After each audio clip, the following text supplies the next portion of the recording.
Hello, and welcome to the Dreamland. It's Mina.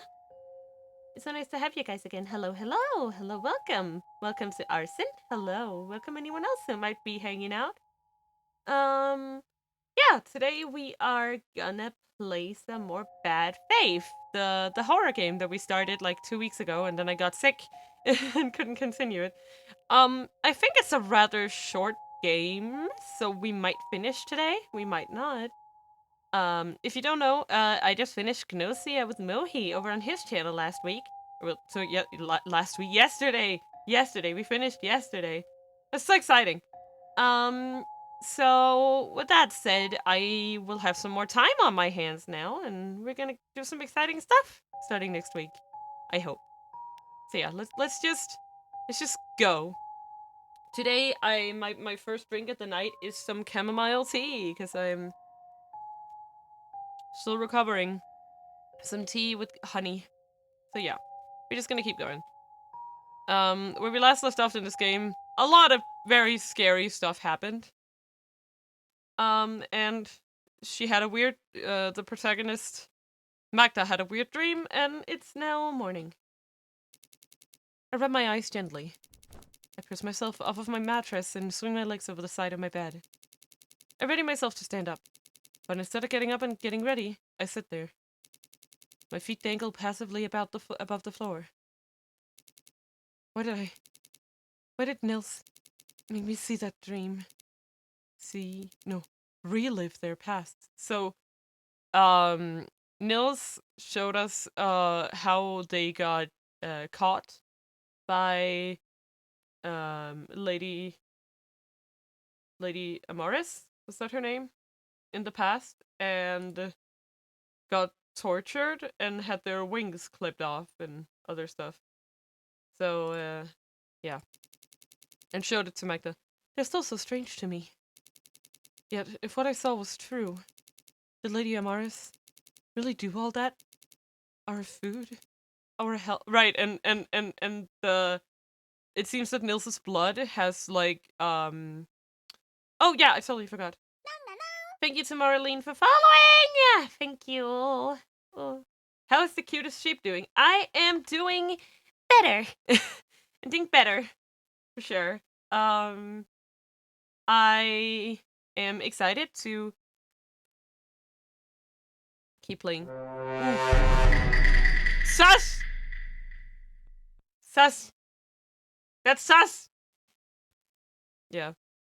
Thank you for the hydration. I am drinking tea. So I'll be sipping it slowly. Hello, Gidelli, and hello. Hello, Gidelli, hello. Welcome. I see you. I'm sorry, I see you in the avatars. Welcome. If you're looking, that's totally fine. Ayo, Momo! Ayo! Hello. Well, since I see a few people here, I will give you guys some stars. Woo! I don't know why I did it like that. There you go. Exclamation point jump! Have fun. Yeah, so last week we found out that, they are putting, hecking rip, I already managed to miss him. Last time we found out that, Lady Amaris, the leader of this, totally not hashtag cult, she has been, together with some of the others, she has been taking Nils's blood and putting it into their food because it's like got some regenerative properties or whatever. So, our power? Was it all from using Nils? Does Lady Amaris only use others? Congratulations, Momo! Arsen, what kind of people does Lady Amaris not like? Who does she punish? Who's insane? Who gets taken away? Why did I almost get... No, don't be stupid, Magda. The assemblies don't control us. Lady Amaris has seen insanity. She doesn't want to use us. She wants to save us. She wants what's best for us. I think you're fooling yourself here. For me. For everyone here. So that we don't go insane like the people outside. So that we stay safe and peaceful. So that we protect each other. I can trust her to know insanity, can't I? Yes, I can trust Lady Amaris. I can trust the Haven. Once I nearly went insane. I nearly was taken for good. But everyone here forgave me. They gave me a second chance. I have to use that opportunity to prove I'm better. To prove that I'm worthy of living in Lady Amaris' haven. I don't know. Do I want to live here? I certainly don't. Are you kidding me? To prove that insanity can be overcome. So, even if Nils's pain is real, even if Lady Amaris and the others shunned me, even if feeling their body be torn apart over and over and over again makes my skin crawl and my stomach twist into knots, I have to be good. I have to ignore them. Lady Amaris wanted the best for us all. She bloodied her hands so that we, her world, would never have to. I made a promise to Nils. I know I made one. This vivid dream, those violent thoughts, they tried to reach me several times. But I'm making a decision here and now. I can't visit them again. I have to be good. I've caused everyone enough trouble, and I'm gonna be punished for it. Although I still don't know how. I take a deep breath and stand up. Yeah, I'll be good from now on. All of this was too much. I let myself slip. I don't know.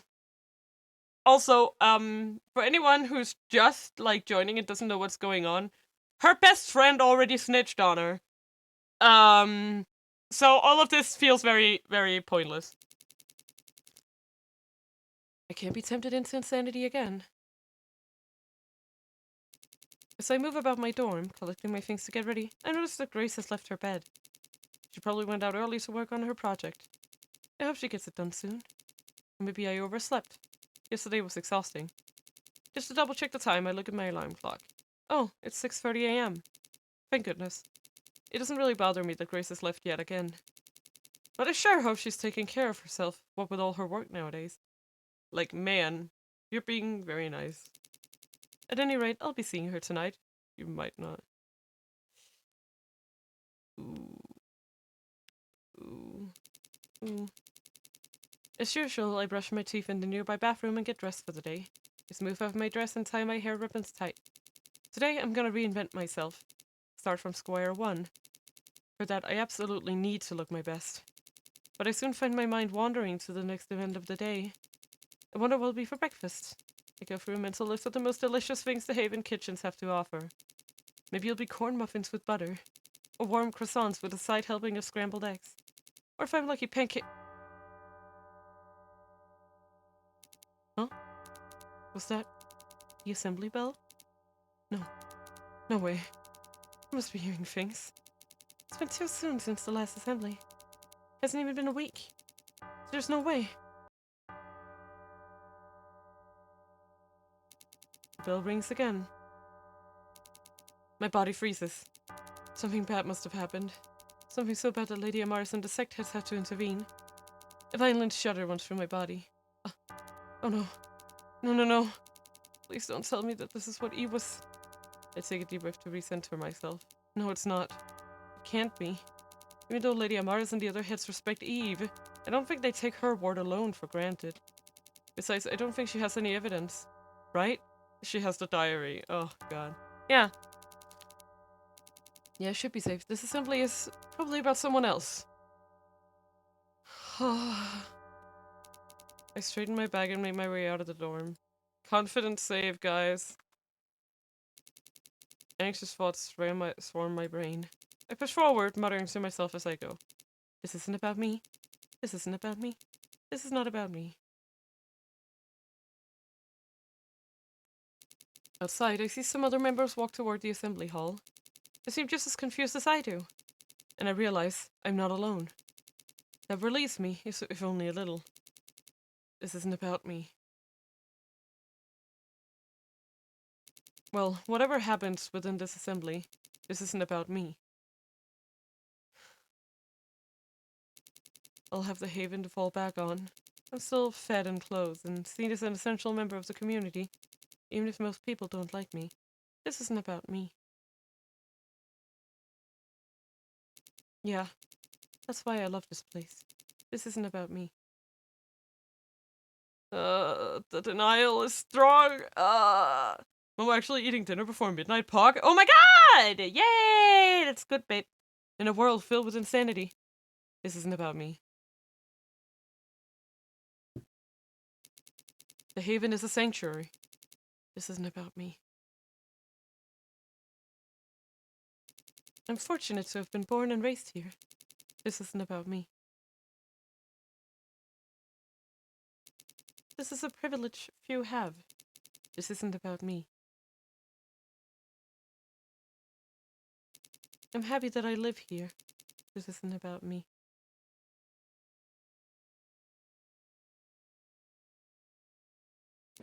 When I finally entered the assembly hall, I settled down into a pew. When close to the entrance and far from the stage, I look around. The hall is crowded as always. It's almost exactly like it was a few days ago. But the noise of the crowd is a lot louder than normal. I shake my head gently to release the tension in my face. Yeah. The noise makes sense. Everyone's confused. That's why they're all talking so much. I don't like this. I don't like this. There's a loud cough on the microphone. It squeals, ringing throughout the hall. And the room goes completely silent. Lurk! Hello. We have an exclamation point lurk, if you want. Everyone, your attention, please. Look at that. I understand that this assembly is unusually timed, that you may be confused and nervous. However, I'd appreciate your attention for the time being. Yay, huggy for me, woo! Thank you. Now I suppose you're all wondering why you've been called here on such short notice. As you know, assemblies are not held very often. It's rare to see one follow another in such a short span of time, especially within the span of a week. Unfortunately, this is a sudden and desperate matter, and so here we are, holding a second assembly. This assembly was called because of a major breach of trust in our community, the trust that we try so hard to cultivate and hold as a value. I would like to deal with the issue promptly and publicly. If I do not do this, the issue will almost certainly worsen. People will be harmed. It could even pose a threat to the Haven itself. I shift in my seat. I'm just trying to figure out if they're gonna pull like a rug pull on me and it's not gonna be Magda, but like, it's Magda, right? I see. Sweat begins to form on my palms, cause like it's gotta be her, right? This isn't about me. So, why am I getting nervous? This isn't about me. There are hundreds of people here in this hall. All of them could be hiding secrets that could harm the Haven. It could be any one of them. This isn't about me. Besides, this will be over soon. In half an hour, I'll go have breakfast. Then I'll work on my P's in the art sec like always. Maybe Maria will be there. Maybe she'll be nice again. It'll be like this assembly never happened. Just like every other time. This me. It's not about me. Yeah, it's not about me. It is. There's another cough on the microphone. Before this assembly begins, I must make something apparent to you all. I will not be handling this assembly today. No. The people who brought the issue to me will be the ones in charge. I believe that all our community should hold ourselves to the standard we have long set for ourselves. It is only fair that we demonstrate that we can make good examples and hold the people we care about, the people we want the best for, fully and truly accountable. Grace! Oh no, Grace is gonna. Oh god. And so I wish to summon them to the stage. Their service to the Haven's values will be rewarded. Learn well from them. That Lady Amaris raises her hand in a gesture of invitation. She beckons to a particular slice of the audience before her. I hear the sound of footsteps on wood as 3 people make their way onto the stage. When I see them, it's gonna be Eve, Cerise, and Grace, right? My heart plummets into my stomach. Yep, there's Cerise, twirling her blonde hair condescendingly. Her face is scrunched up in disgust, eyes darting about for her target. Yep, there's Eve, flicking through a dossier of files filled with tabs and notes, adjusting her glasses as she checks her sources. And right beside her is... No, this can't be right. I'm just seeing things. There's no way she's on stage right now. I rub my eyes. And again. And again. This isn't about me. It shouldn't be. It can't be. But the scene before me doesn't change, no matter how many times I try to rub my eyes. The same girl stands right beside Eve, looking small and deeply ashamed. She looks down at her shoes. Her expression is immensely, terribly sad. It's Grace. Yep.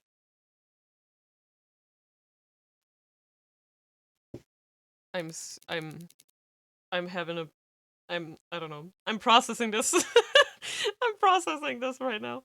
I can't lie to myself anymore. There's no other explanation for this. That,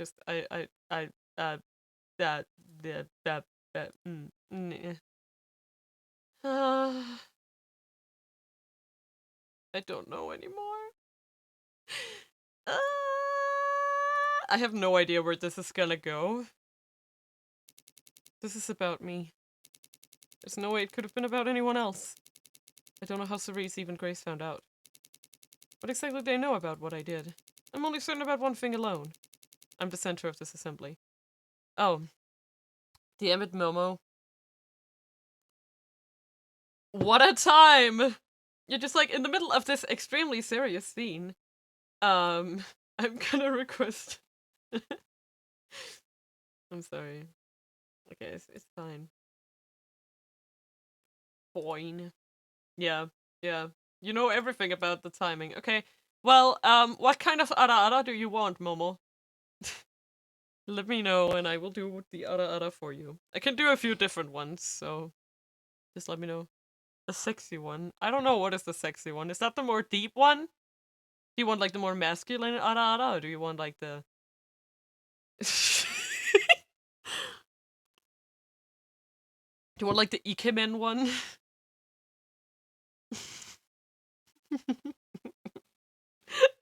Condescending? Mm, let me think. Is that more like? Let me try to get who should I channel? No, it's fine. I'll try it. I'll try it all once. Who should I channel for this one?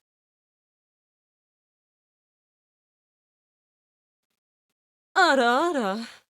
Like that? Was that the kind of thing you wanted?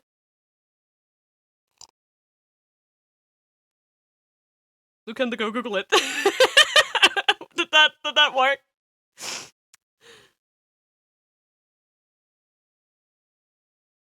Sorry, let me know. Did you like that one?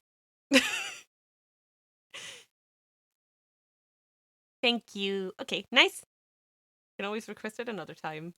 Just not right away, please. Otherwise, I'll be sitting here and doing it for an hour. I can feel it. In the center of this assembly. And this time, Grace won't be there to save me.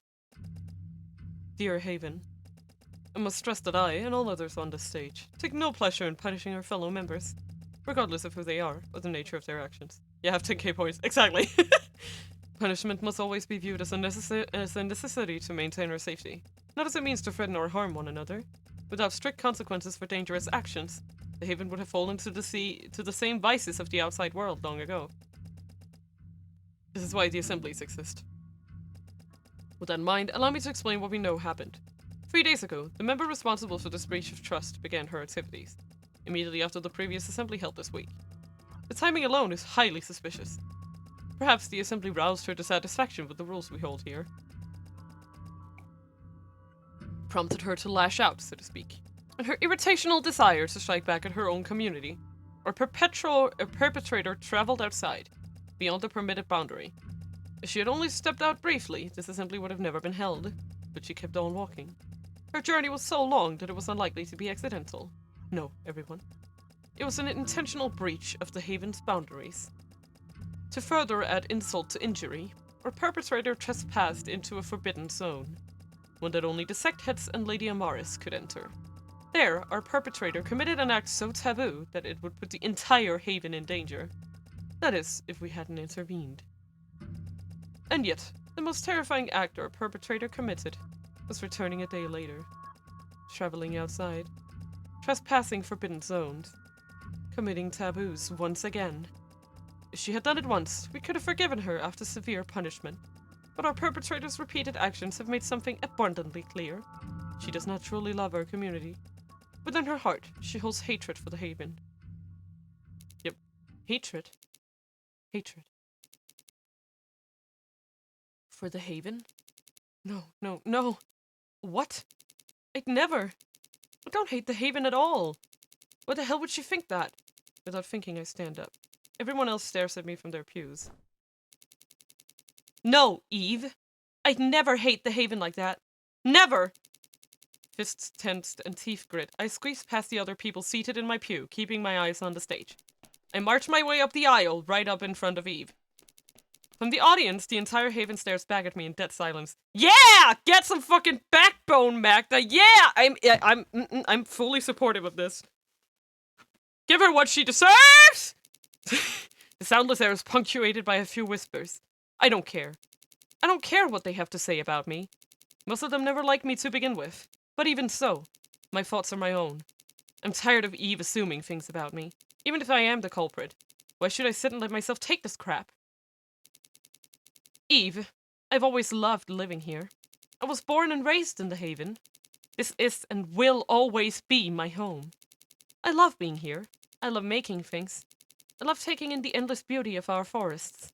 I love the community here, even if most of you don't feel the same way about me. Regardless of whether you like me or not, I wouldn't trade this place for anything. So don't you dare say that about me again. Ever. Eve stares at me. Her eyes are wide. She clearly hadn't expected me to shout at her. But then Eve relaxes into a small smile, her gaze now narrowed and incisive, determined focus. Like everything she wanted had fallen into place. And that's when I know I'm done for. I see. I see. First of all, thank you, Magda.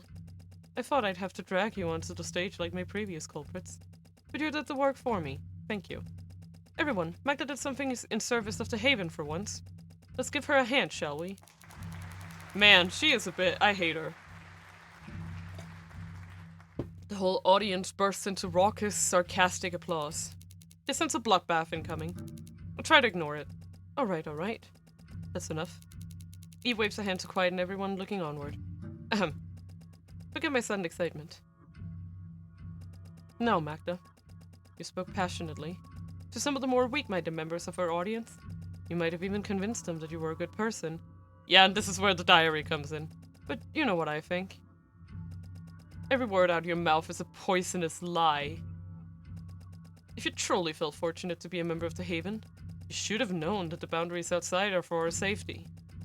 You knew you were trespassing them. So tell me, why did you enter that forbidden zone twice? No need to answer me.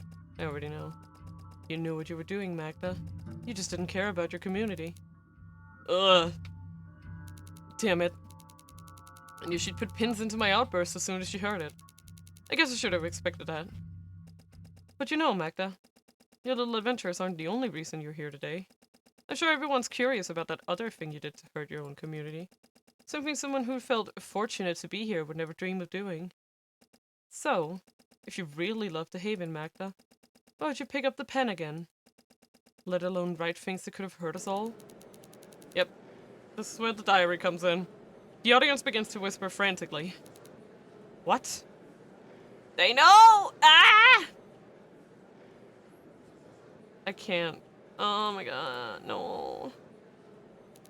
What's she talking about? I've never made any work like that. Unless...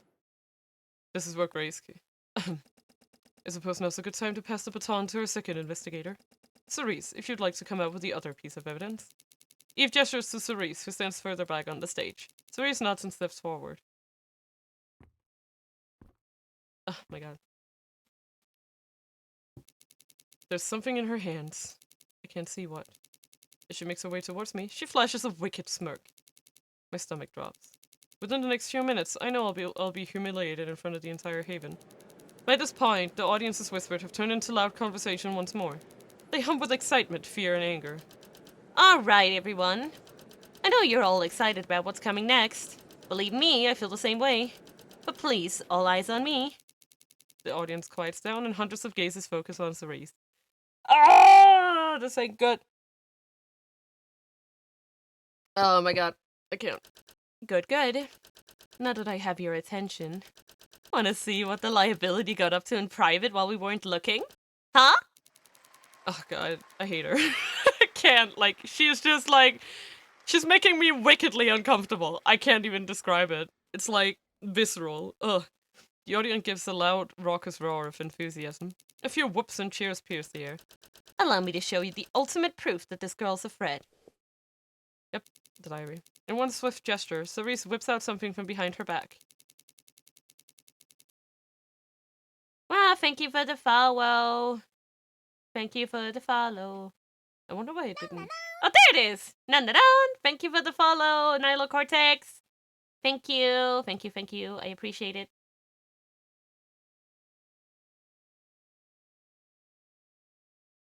With a look of triumph, she dangles it above for all the world crowd to see. That's something. That something is... It's... Ah! Oh, God, no! Hello, welcome. How are you doing? Welcome to the Dreamland.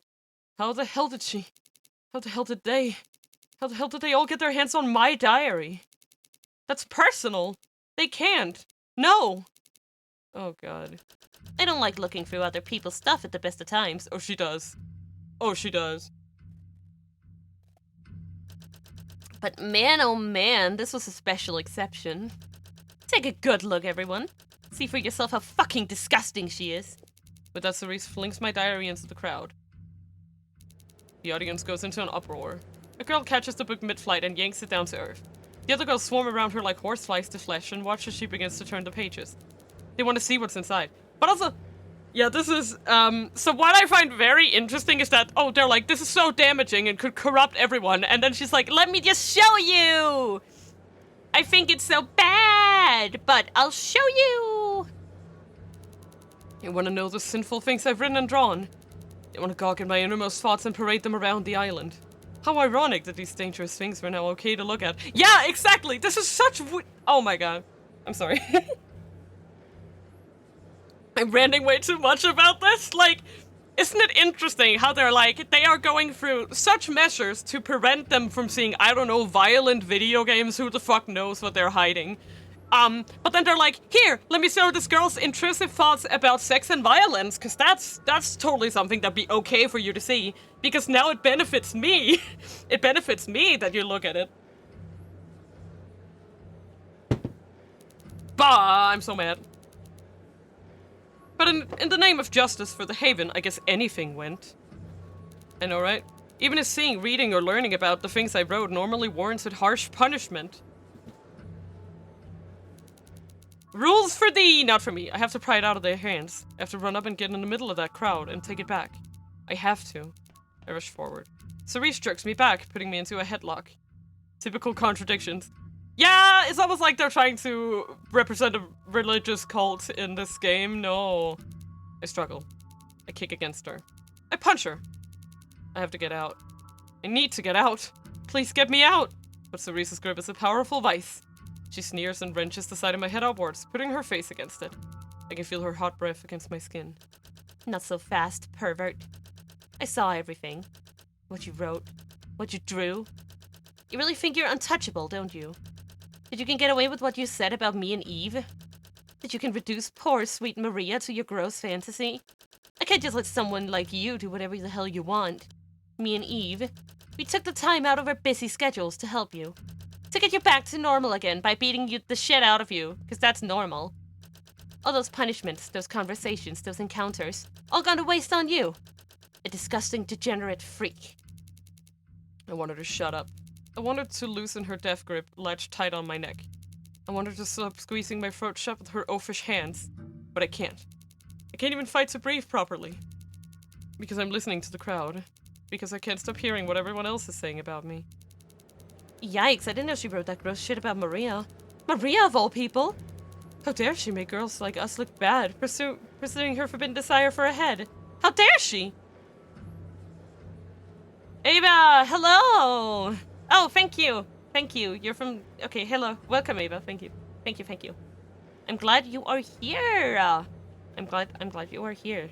I'm not super active in the server, but I try to be. It's just difficult. But I was invited by Ayasu, and I thought, yeah.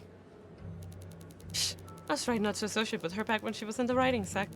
I never liked what she put out. She's just sad Cerise is more successful than her now. That's why she's taking it out on everyone else. Bitch, hello! Stop guilt-tripping us. There's a reason you've had it hard since that last assembly. God, look at this freaking mess of a Rand over here. She wants to be the victim so badly. We get it, you're a harmful weirdo who can make us insane. But it's totally our fault that we don't want to be seen around you, sure. Jesus Christ, I knew that most people gave me a wide berth.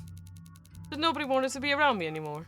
But hearing it in the open, hearing everyone say such things about me, out loud, I don't know. I don't know what's real anymore. It's a lot sometimes. I feel either. It's like getting familiar with the group myself, honestly. Yeah, it happens. It happens. It's nice to try and, like... My mind feels like it's peeling from my body. I want to float away. Away from here, at least. Order. Order! And she just brings down the gavel. Silence at once. This assembly is concluded. Are we in agreement? Indeed. Yep, all the evidence is here. Cerise lets go of me and heads over to Lady Amaris. I collapse on the floor in a heap. I gasp. Slowly, I sit up and rub my aching, crushed neck.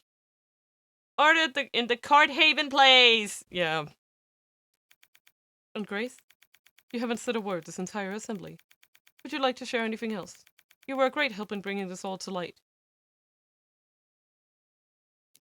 Grace looks up from the floor. Her expression is completely unreadable. I can't tell what she thinks of me now. Lady Amaris, if you let me speak for Grace. Oh my god, Eve! Eve! I'm gonna stab you. She's still not comfortable talking about this. Grace discovered Magda's diary. When called to take a stand for the Haven, she rose to the occasion. Her vital contribution helped us build our case. To let our assembly speak for itself. I go cold. I knew Grace wouldn't be there to protect me. Deep down, I knew that as soon as I saw her standing to try me. But hearing it confirmed in Eve's very own words, it just glasses, yeah. I don't know. I just can't with Eve. Like, I don't know. I just don't like how presumptuous she, like, there's a lot to dislike about her. But my least favorite part about her is how presumptuous she is. She's like, I know what you're gonna say, so I'm just gonna steal your words. Then, there really is nothing left for me on this island. I mean, honestly, I don't know. I see. Very well. In that case, I hereby declare that Magda is no longer a member of the Haven. She has taken advantage of our community's generosity. She has sought to poison us and make us insane. To be fair, she seems like someone you just know you'll not like. Yeah, no, I definitely, like, even Cerise are very transparently dislikable.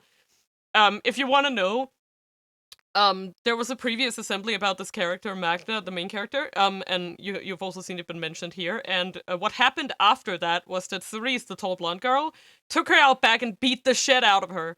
And Eve just stood there and was like, yeah, sure, I'll allow this. So, like, we know from the beginning of this game, we know that these two are not to be trusted whatsoever. But for some reason, Grace still trusts Cerise, and that's how all of this happened. And though she nearly made us change our ways, she proved that the insane will always stay insane. Thus, she will be cast outside the Haven so that she no longer poses a harm to our community. Oh my, well, sus! Yep. Cerise is honestly a violent dork. Like, whoa, bro. I can't take this anymore. I need to get out of here. I need to leave. Now. I can't be taken away. I won't. Sassy back at ya. I have to go. I have to go.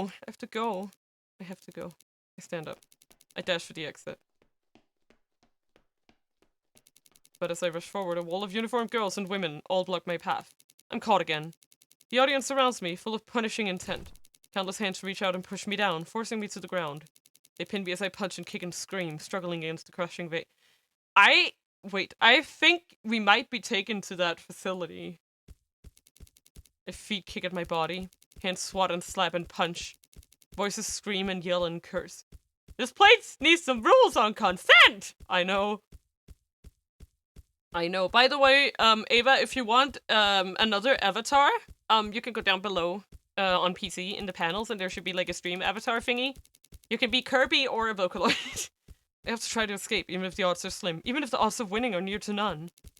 I have to leave. I have to go. But eventually my body gives in to their abuse. Helplessly, I lay still on the floor, waiting for the inevitable to draw near. Footsteps grow louder and louder. The crowd parts. Cerise and Eve and Grace all come down to gaze at me. Cerise with disgust, Eve with clinical reproach, Grace with muted sadness. Lady Amaris is also there, cold as ever. Eve bent down, a little dart in her hand, just like the one that was used on Jail. There's no pipe to fire it. It's just wielded on its own, like a pen or a needle. With one swift motion, she stabs it into my neck. My body starts. I try to struggle again. Try to lift myself off the floor despite my new aches and bruises. The chemicals seep into my blood, my heart, and my brain. Everything starts to go black. Slowly, everyone leaves. The crowd draws back. Eve walks away. Cerise leaves me a good kick and some spit as a parting gift. Grace is the last to remain. She continues to stand over me. I can feel the sadness oozing out of her pitiful expression. I want her to fucking go. Before the darkness swallows me, the last thing I see are her lips. Her rounding out 2 little words will be my final memory as a member of the Haven. I'm sorry. Damn. I fall unconscious. Okay, see, now is where I'm interested, because, like, I knew it was going this way, but now this is what I was curious about. I want to see what actually happens. No one ever talked about those who were taken away. One quiet evening, I asked Maria about what happened to them. It wasn't a smart question, but I was bothered that I didn't know about where I would have gone. Kirby dance! Yeah! Kirby dance! Woo! Kirby dance! Maria climbed up. She clearly knew the answer to my question, but she wouldn't utter a word about it. After a long, agonizing silence, she laughed nervously. What happens to them doesn't matter. Now I understand what Maria meant. Why she withdrew into herself when Jail was taken away. This is what happened to Jail. This is what should have happened to me a year ago. This is what is happening to me now. I knew it. They aren't just taken away. Of course they aren't just taken away. Like, the thing is, right? I feel like if they were just left on the other side, because I don't think that there's... Oh no, Mama! Mama, please. But, okay, so basically what I think, right, is that if the people who had been ousted were just let go, eventually someone is gonna have enough of a backbone to go, like, there's an extremely dangerous community out on that fucking island. Let's take the police there, please. Like, I think there's a normal world out there, and this is some religious compound, so I'm like, they can't afford to just let people go. I'm in a cell. I don't know where I am on the island anymore. The room is old and poorly maintained, but stable enough not to collapse on its prisoner. That's enough to house those rejected by the Haven. I can't fight, apparently. I haven't... I don't know, I'll check the settings if anything is up, but... In my mind, this is Hell's waiting room. I'm not dead. I'm not in Hell yet, but when I go, it'll be no different from here. Here it's dark. There's almost no light, except for the candles glowing in the hallway in front of me, and the small sliver of sunshine from a window above my cell. I don't know what I look like anymore. There aren't any mirrors here. To stay warm, I have to huddle into myself. It's cold and hard everywhere else in the room. It's not like I have anywhere to go anyways. I'm chained to a wall. All I'm wearing is the thinnest underlayer of my uniform, a white cloth slip. My dress, my socks, my shoes, even my own ribbons. All snatched away. For repurposing, I was told. But I had never once seen a uniform's material get reused. They've likely been burnt instead. In one of the walls next to me, there's a small metal slot. Through that slot comes the only food I get. I have to crawl to stretch out, to struggle, to humiliate myself, so that I can touch the plate that slices through once per day. All this for crusts of stale bread and cups of musty water. As is, the conditions are barely enough to keep me alive, but that's probably the point. The Haven only nurtures those who obey it. When there's nothing to eat, there's nothing to do. Fear has long given way to anxiety. Anxiety has long given way to boredom. And boredom has long given way to hazy dissociation. A tired nothingness. A bare minimum existence. All I do is stare, and stare, and stare. Until my mind melts. Until my eyelids grow heavy. Until I sink into a deep, long sleep. Oh no, sorry. But I don't dream of anything. I can't dream of anything. I'm too tired to dream of anything anymore. All that awaits me is the same maddening emptiness that sits with me when I'm awake. A silent void. At this point, even a violent nightmare would be a blessing. Attack! Cool. Not even Nils reaches out to me anymore. Hey, Argo! Welcome to the Dreamland! How are you doing, babe? No more visions of their past life. No more bouts of anger or desire. No message sent to me in any shape or form. I wonder if they finally... If or when it happened, were they alone? We were caught. We were caught, and now we're in jail. Didn't realize this game incorporated my diary. Oh yeah, like it's I don't know. Why would I know? I never kept my promise. I have no right to know. And now we're in jail, and we didn't get killed. We didn't get thrown away. So I'm like I was kind of feeling it in at some point, but I actually don't think that the people who are sent away are just like shipped over to the mainland. Because like, as I was saying just like 5 minutes ago, at some point someone would have come back and been like, "Hey, hey, bro, this place sucks. Maybe we should go like save people." But nothing is no such thing has happened. So I'm like, none of the people who were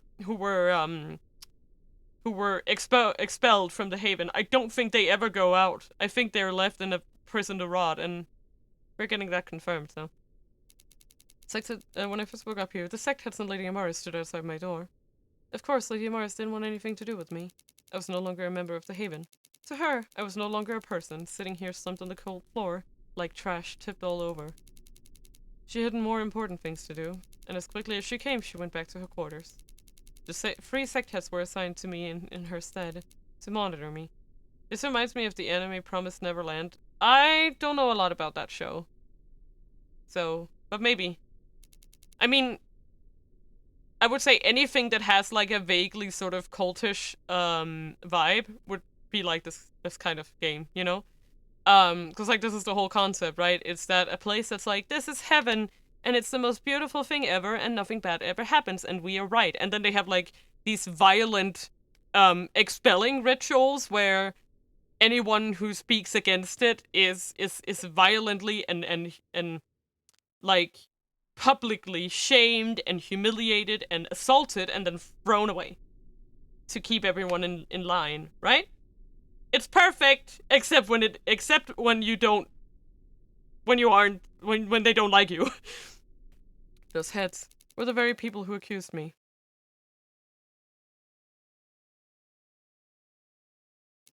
Eve's visits were boasting sessions to an audience who would never turn away. When I heard her at the door, I knew I'd shortly face a smug grin and a laundry list of accomplishments and righteous deeds. Eve was already a sect head, but the increased prestige that she was rewarded with for uncovering my misdeeds was a colossal stroke to her ego.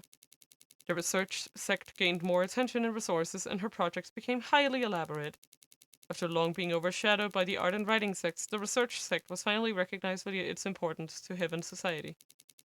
She would rub the daily praise she received in my face. The glowing remarks from younger girls who wanted to be like her. The popularity of her written work and projects, and their influence on culture and affairs. The successful proposals she made for newer, stricter rules within the Haven. There were even whispers that Lady Amaris herself wanted to make Eve the successor to her cause. Standing before me was the likely future leader of the Haven. All thanks to me and my little fuck-up. Congratulations, Eve. You made it. Be proud of yourself. Yeah, okay. Cerise was promoted to the head of the writing sect. Of course she was. I wanted to forget as soon as she let me know, but Cerise made it impossible. All hers were the all of hers were the pristine white veil and dress, as well as her boasts about the newfound power. Also, another thing is that Cerise's writing is allegedly kind of shallow, which is also another thing that was sort of like, every gloat of hers was punctuated with kicks to the gut and deep cutting insults. Cerise loved making me suffer. If my food dish was there, she'd kick it out of the way, too far for me to reach.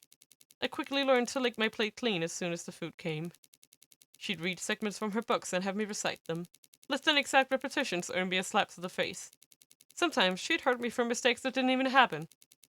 Once, Cerise brought scissors from the art sect. She pinned me into stock-still submission and held the blades to my head. Clasped around some strands, the blades came down. Hair fell. She kept on cutting. She cut and cut and cut until all my hair had been shorn off. She left that day, clenching bunches of my locks tightly in her fists. I don't know what she did with them. I don't want to find out. Here, in this little dark place, Cerise could finally be better than me. Mentally, physically, creatively. And of course, she was right. After all, I got kicked out of the Haven, not her. Oh, fuck. Then there was... Well, there was Grace. Because Grace prioritized the Haven's safety over mine, she was well rewarded. For sacrificing me, she was made the new head of the architectural sect. Apparently, the old head stepped down willingly. She didn't like her job and the stress of maintaining the Haven and took it out on members beneath her. Hence, Grace and many others like her faced long, exhausting hours of work. I learned what Grace has done from the conversation of other heads who walked past my cell. She made the architectural 6 hours fairer. Members were no longer required to stay up late for their projects. They could go to dinner at the same time as everyone else, participate in other events, and socialize with their friends. Because of Grace's reforms to the architectural sect, she quickly became one of the most beloved heads within the Haven. Many began to call her the second Maria. On top of that, Grace now had many friends who loved her. Wow! Thank you for the subscribe! Thank you for the subscription!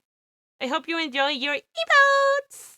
Thank you so much. Emote, woo! Emote spam. I hope you enjoy it.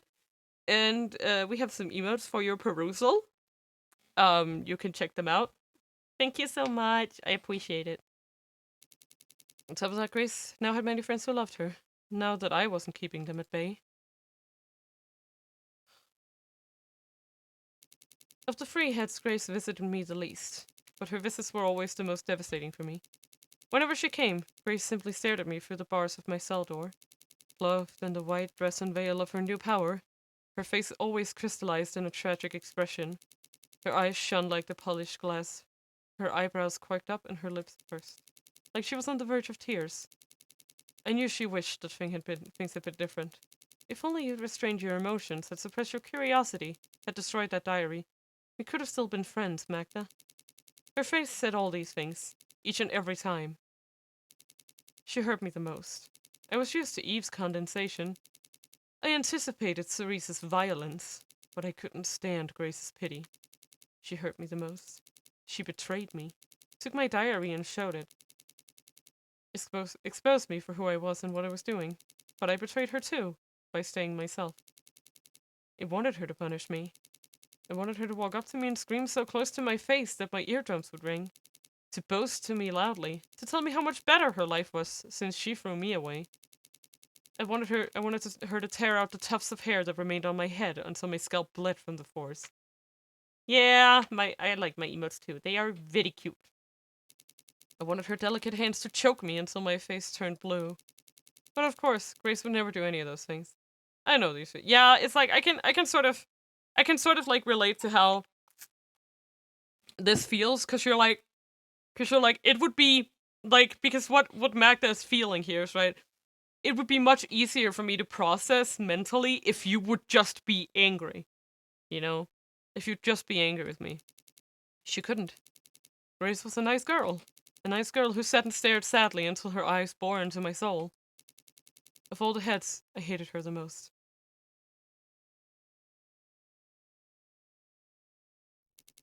I can't remember when I was first brought here to this place. A place no one knows. A place no one remembers. Time passes in 1,000 different ways here. The days go by in a matter of seconds. The seconds go by over what feels like days. As it exists now, my life is in a murky haze. I guess I'm used to it by this point. The more I'm here, the less this all bothers me. Not that I've got much left to be bothered about anyways.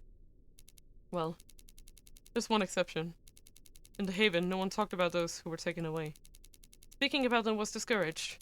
Those who were removed had to be forgotten. Of course, this was easier said than done.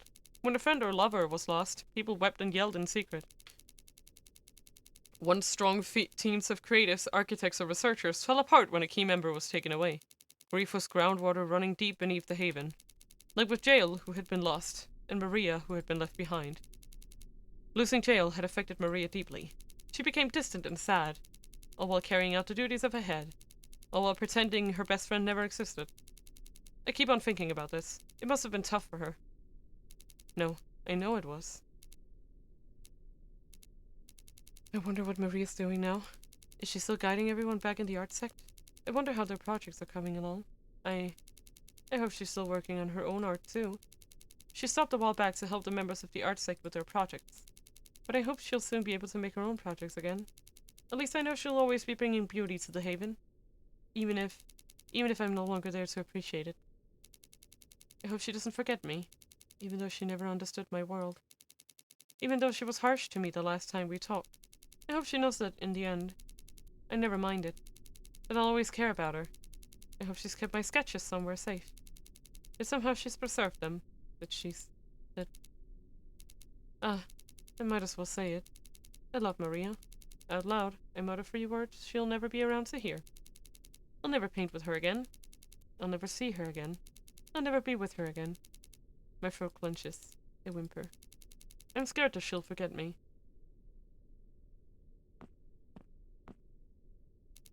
Marching footsteps draw toward my cell.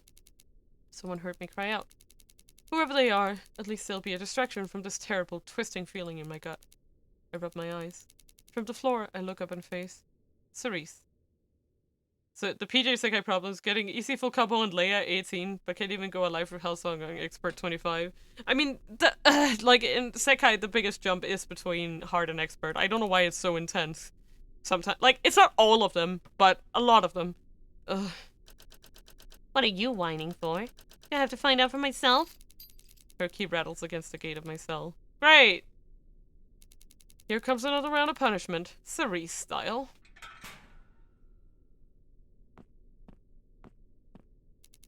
The gate finally creaks. Cerise shoves it open and steps inside. She kneels in front of me, trying to look at me eye to eye. I force myself to give her eye contact. If I don't, she'll grab my face. Force me to stare at her. Come on, spit it out. What is up with you? I say nothing. I'm too tired for this crap, as distracting as it is. Hey, you. Cerise shakes me. My head lolls back and forth. Are you listening to me or what? If you don't spill within the next 3 seconds, I'll beat the shit out of you. She pulls back her fist, readying a blow to the head. I don't want to tell her. She doesn't deserve to know. 1. If I tell her, she'll rub it in my face. Call me names. Hurt me some more. 2. I'll be fighting a losing battle. There's no point in hiding, no matter how much I want to right now. Because she already knows. She's probed my mind thousands of times. She's read my diary. She knows exactly what matters to me. And 3. Maria. So. I'm not gonna fight. I'm gonna give her exactly what she wants. Maria, huh? What a pleasant person. Yeah, Cerise is like, she's just like unhinged. Like, I don't understand how Magda is deemed a danger, but this girl is safe? What? Huh. You can't be serious. You still got a thing for her? After all this? After all you've been through? Just get on with it. Oh, man. Oh, man. You'll never change, huh? I can smack your face until you turn black and blue. I can rip out your hair. I can feed you cafeteria scraps until you puke on the floor. I can do everything in my power to correct you and your disgusting brain. But damn, you really are rotten to the core. Then again, I shouldn't expect much from a freak like you. Yeah, I'm disgusting. Rotten. A freak. Anything new you'd like to tell me? But, you know, you seem pretty down today. I feel kinda bad, so I'll tell you what. I'll be generous this time. How about a little update on how Maria's doing, huh? She's the one that elderly neighbor goes, she was such a nice, polite girl. Yeah, exactly. Magda is the face, this bitch is the muscle. Yeah. Oh my god. What? Your eyes just lit up. I knew you'd like that. So, Magda, listen hard and listen close. Because I'm only gonna tell this story once. Yesterday evening, I went by the art sect building. Pretty typical evening, really. I just finished managing everyone in the writing sect. Everything was ticking along nicely, and I nearly put a pin in my latest and greatest piece. Oh, I'd love to tell you about the writing sect, actually. Under my tender care, so many young writers are blossoming right now. They've all got more talent in their pinkies than you've got in your entire body. I don't care. Get on with it. Oh, forgive me for making you grouchy. I just thought you'd be interested in what your old sec was doing. Guess I should get straight to the point then. She is just so... I don't know what to say. I don't have a word for this. Does anyone have a word for what she is? Because I can't describe it. I don't have a word that's negative enough.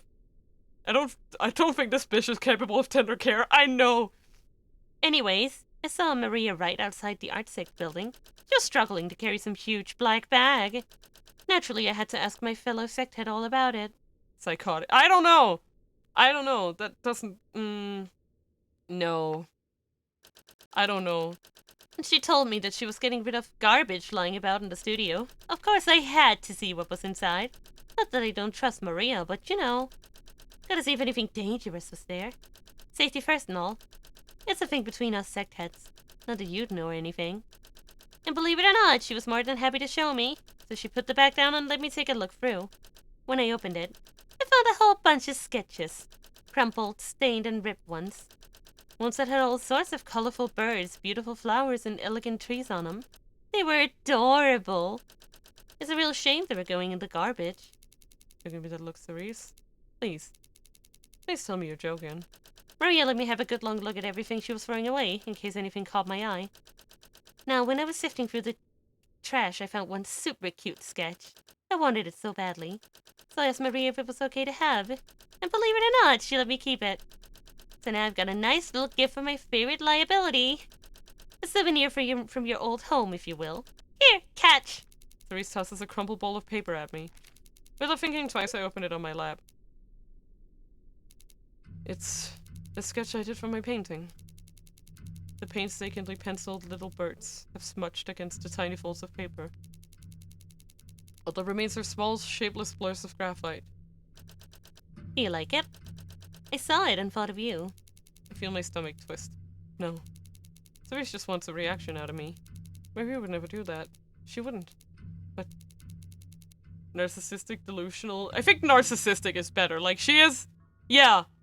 I think... yeah. Definitely. Like, she definitely gives textbook narcissistic abuser, you know, like, she's just like, ha ha, I revel in your suffering, ha ha ha, you know.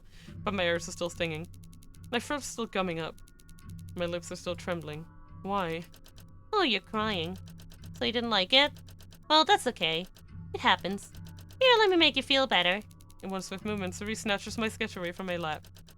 Now this won't make you cry ever again. She brings the paper to my eye level, letting the drawing obscure her face, and then she tears it down the center. Cerise rips my drawing again, quartering it. She rips it again, dividing it into eighths. And again, and again, and again, and again, and again. And all I can do is stare as she rips hours of work. Days of planning. Ages of thought and inspiration, all into crude confetti. As she does, I remember something from long ago. Once, Cerise snuck into the art sect and stole my colored pencils. It was a few weeks after my first assembly. I hadn't been punished like she wanted, and she was furious. Because of that, she took it upon herself to punish me as she saw fit. This would be the first of many of her delayed punishments. The day after she stole the pencils, I learned that they went missing. I searched for them frantically. In my niche, in my studio, under my work desk, everywhere. But they were nowhere to be seen. That evening, she approached me, smirking. I figured she was responsible. The smug look on her face gave it away. But I pretended to act ignorant and asked her if she knew where they were. Cerise said she didn't know. That she never had even seen the pencils before. And through it all, she couldn't stop giggling to herself, all snorty and chuggly like an idiot at her own bad joke. All while avoiding the eye contact she loved forcing me to give so much. I learned that Cerise was a terrible liar. Since then, I caught her fibbing again and again and again. I learned to be good at reading Cerise, but right now, she hasn't laughed once. She gives me eye contact the entire time, so she's... And I'm done. It's all gone now. Now you'll be happy again, won't you? Cerise leans forward to pat my head mockingly. She sits back, adjusts her skirts, and stares. Her face is blank. Her eyes bore right into me. Freaks like you deserve to rot here.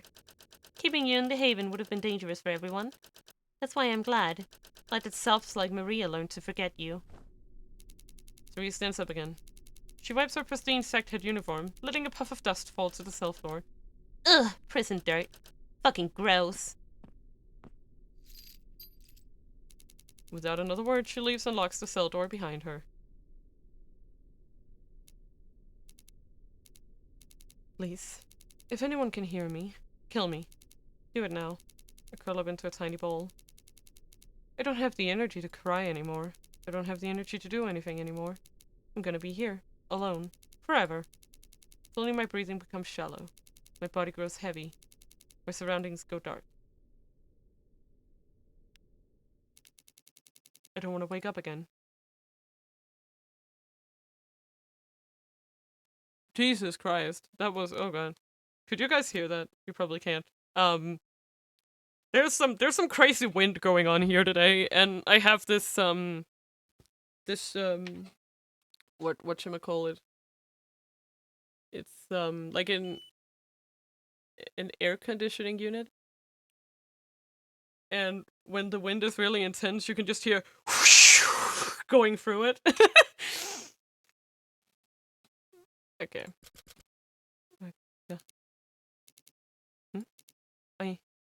Today, I got to the winter gonna be super bad in Sabine House. I actually didn't check the weather report for today. Does it say anything? I'll check my phone, actually. Now I'm curious. Because it has, can you hear any humming? If you can, then I'll turn it off, but it just makes, yeah. Okay, let me just find my weather app. Now I'm curious. Let me check here.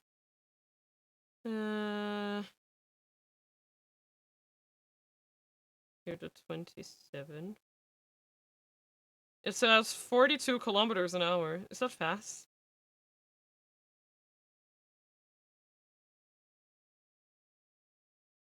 Didn't hear it, but definitely know how that goes. We have a loose gutter, so it sounds like a chainsaw when the wind blows hard, lol. Yeah, if it's not picking up, then it's fine.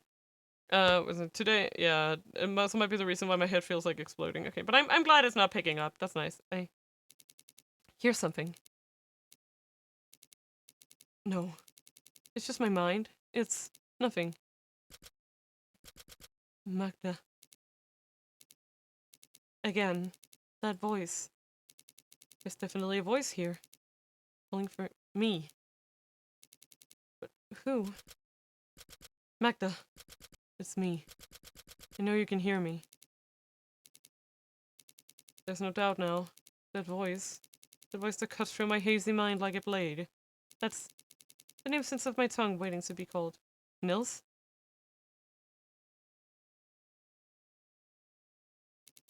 And as I suggested into existence, Nils emerges from the void of my mind. How long has it been? When did I even see them last? They're still beautiful in that ethereal, celestial way. But they look far worse. Their thick golden curls are caked with blood. Their skin's tightly stretched over their bones, with barely any suggestion of muscle. There are more cuts and bruises littered across their body. This is what they've been through all this time. You know, your lady restarted her experiments on me. She wanted me to be a better battery, so she attached new wires to my back. When it all started, I was screaming in pain. I wanted you to save me. But you didn't come like you'd promised, like you said you would. Anyways, here we are, talking again. It seems I've reached the end of my road. It seems that Hag hurt you too. I don't respond. They're not wrong. Not at all. But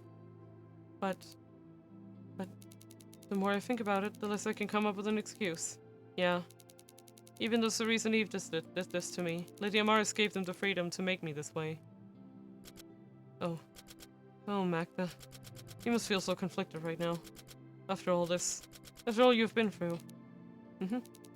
Conflicted doesn't even begin to cover it. I understand. I understand completely. All of this abuse. It wears at your body. Your soul. You never deserved any of this. I'm sorry, Magda. Something about Nils feels off. Their tone, their gestures. This visit itself. You know, they're all calculated moves. Nils knows that I don't completely trust them, and yet, they still came to see me. In the black of my unconscious, as I sit on the verge of death, determining whether I should take the leap. So, why are you really here, Nils? Why visit someone who didn't keep their promise with you? Why bother with this? I know you've got something on your mind. Something to do with me. You're a perceptive one, Magda. Yes, I have my own reasons for wanting to see you, despite you not keeping our promise. I need a favor from you. A favor that, should you accept, will ultimately help us both. At this point, I'll take anything. What is it? Well, I want you to break us out of here. Yeah! Woo! Prison break! Sorry. Prison break! Prison break. I love me a prison break. Oh, I can't wait. I hope we can beat up Cerise. Really bad. Can we beat up Cerise? Please? Please? Please. Well, damn, I'm hyped now! Yeah! I'm sorry. Let's commit crimes. Also, if... oh, God. Some good times. Also, for anyone, remember, I got me a Discord. Oh, I can't wait. I can't wait. How? I'm chained to a wall within a prison cell. I've barely eaten anything. Let's do this! Prison break ahoy, bitches! Yeah, I am. Ooh, I'm hyped. I highly doubt I have enough energy to live, let alone escape. How could I help? Nils laughs wearily. That's where the fun part comes in. Magda, I'd like for you to become one with me. If I siphon my soul into your body, then your strength should return, and then some. Together, we can escape. After that, we can do whatever we want, so long as our souls remain intact. I don't have any other option, do I? If I don't accept, we'll both die as prisoners, with the life beaten out of us. If I do, I don't know. I don't know what'll happen. What'll happen if I share my body with someone inhuman? I was ready to die, ready to give up on everything. But now I've been given one last chance. One last way out. One last way to be free. And I'll be able to do whatever I want. If this plan works, I think the rewards will be worth the risks. It's not like I have anything else to live for. Fine. I'll work with you. What do I need to do?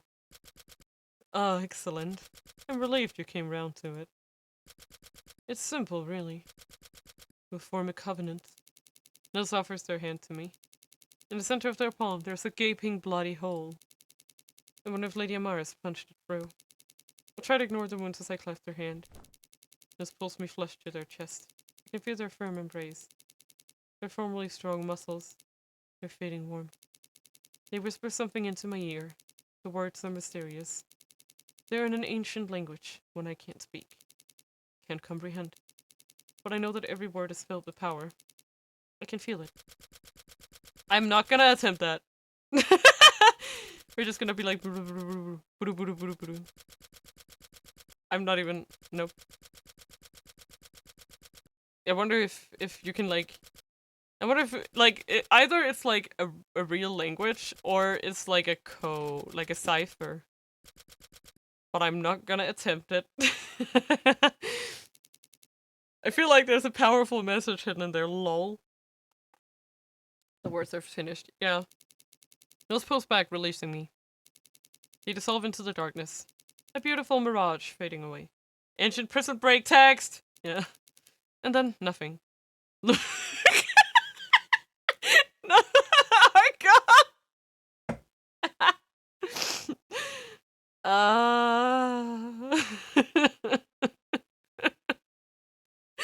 Was that it? Ah, I guess so. Typical. I must have failed. I guess I should have expected this. Every time I'm just given a shred of hope, it's taken away from me at the very last moment. Wait. My heart. It's stinging. There's a candle setting it alight. A soft tingling in the core of my body. It's a flame. It spreads to my chest, warming me gently.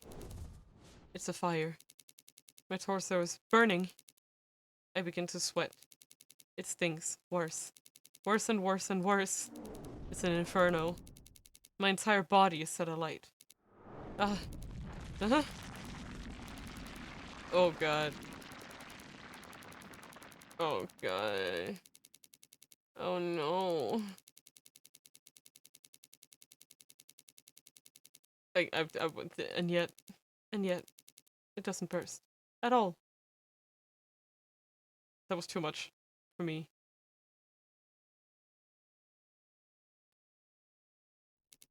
I'm awake. It's cold. It's dark. I'm still trapped in my cell, but leave it to me to hit some personal reference to make Mina lose their shit for a sec. I know! It's like, are you kidding me? Like, why did you have to- You know how much we were laughing about it yesterday. Don't pretend you didn't see me laughing my fucking ass off. Sorry. It was funny, okay? Cause we just kept on going with it. It was just basically, Ami, you seen this shit? But I can stand. So I do. The chain links that bind my ankle to the wall cling together. I try to raise my arms, stretch them out. My injuries, my bruises, the ones Cerise gave me, they're all gone. Admitted. Reading that you heard me Yes, I did! I heard your voice in my head. My legs don't ache anymore. Neither does my chest. I'm all better. So what do you think? Nils? Yes, it's me. How do you feel now?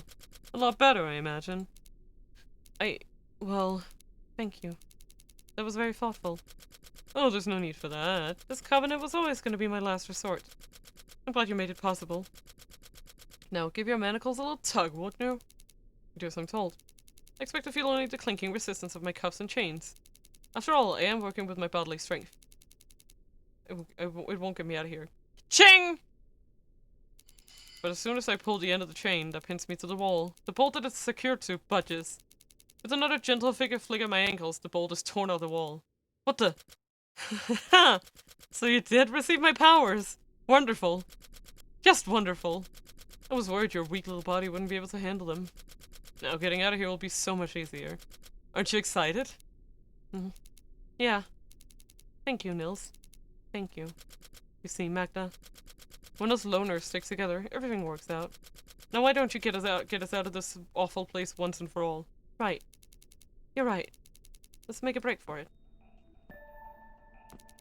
I walk to the inner cell door and pull it open. The door rips off its hinges! Damn, its hinges unpinned from the door frame. All that's left between me and the world is the outer gate. Grab the iron bars, sliding my hands in between the gaps. With a quick twist of my wrists, the bars are wrenched apart as easy as copper wires. I lean out and look around. No one's patrolling. No one will see me. Quietly, I slip outside the confines of my cell. I mean, even if someone sees you, I don't think they stand a chance. Just saying. Like, the only thing that can stop her is maybe, and I'm just saying maybe here, would be Grace, because I don't think Magda could actually hurt her, but this newfound freedom makes me freeze. What should I do next? Where should I go now? Who should I be? I'd never considered a future beyond the prison behind me, and now that I'm outside, I'm rendered helpless by the vast possibilities before me. Magda? Magda? Magda! Snap out of it! Get yourself together! We can't stay here. If we linger any longer than we should, we'll be caught. Besides, I've got somewhere we can go. So let me get there and we can figure out everything else later. I sense the urgency in Nils's voice, as well as an inherent studied understanding of the place we're in. Of course they'd know. They were trapped here for a very long time. It's no surprise they'd know this place like the back of their hand. Alright then. Let me show you the way. First, you need to take a right and go down that corridor. Stop when I tell you to.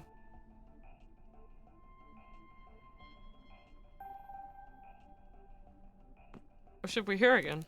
Nils's directions lead me to a large, winding staircase. The shape, orientation, and material are all painfully familiar. They're the very same stairs I used to visit them down in their lab. I knew it was here! I knew it! I called it. My stomach drops as I look up. I've been up these stairs before. And yet right now, they seem insurmountable. Even if I do have my strength back, running to the top floor would still take a lot of time. And knowing Lady Amaris, the defenses in this place might have changed while I was imprisoned. I don't know. I'm just good with numbers, you know? Now there could be cameras. We could be taped. Tracked. Hell, that might have already happened, so there may be people on their way to catch us again. Or, oh Magda, you're in your anxiety. There's no reason to be worried. I have a faster method. If you're up for it. Alright. What did you have in mind? Remember that dream I sent you? The one with the stargate and the beautiful sunrise? The one where you saw me heading down to Earth? I want to try something. I don't question them. I do as I'm told and close my eyes. I imagined a great expanse of purple, pink, and orange. The sky brilliantly burning with the beautiful sunrise. I remember Nils soaring through that expanse. I think Magda gonna be getting some wings! The new AI2 trailer get hype. Yeah, I saw it, but I'm gonna close my eyes because I don't want to see too much. I don't want to see too much. Their beautiful white wings. Their golden hair whipping around. Their proud, confident smile. Once again, I pretend I'm one of their feathers. Lighter than air. Carried about by the powerful wind. Free to travel where I wish. Come on, get them wings going. There's a whoosh. My surroundings go cold. My body feels like something is lifting me up. Lifting me up further, more than it should. I open my eyes and before I know it. We're flying, bitches! I'm hurtling toward the sky at breakneck speed. The little grey building is far below me. The forest concealing it is far below me. The island is far below me.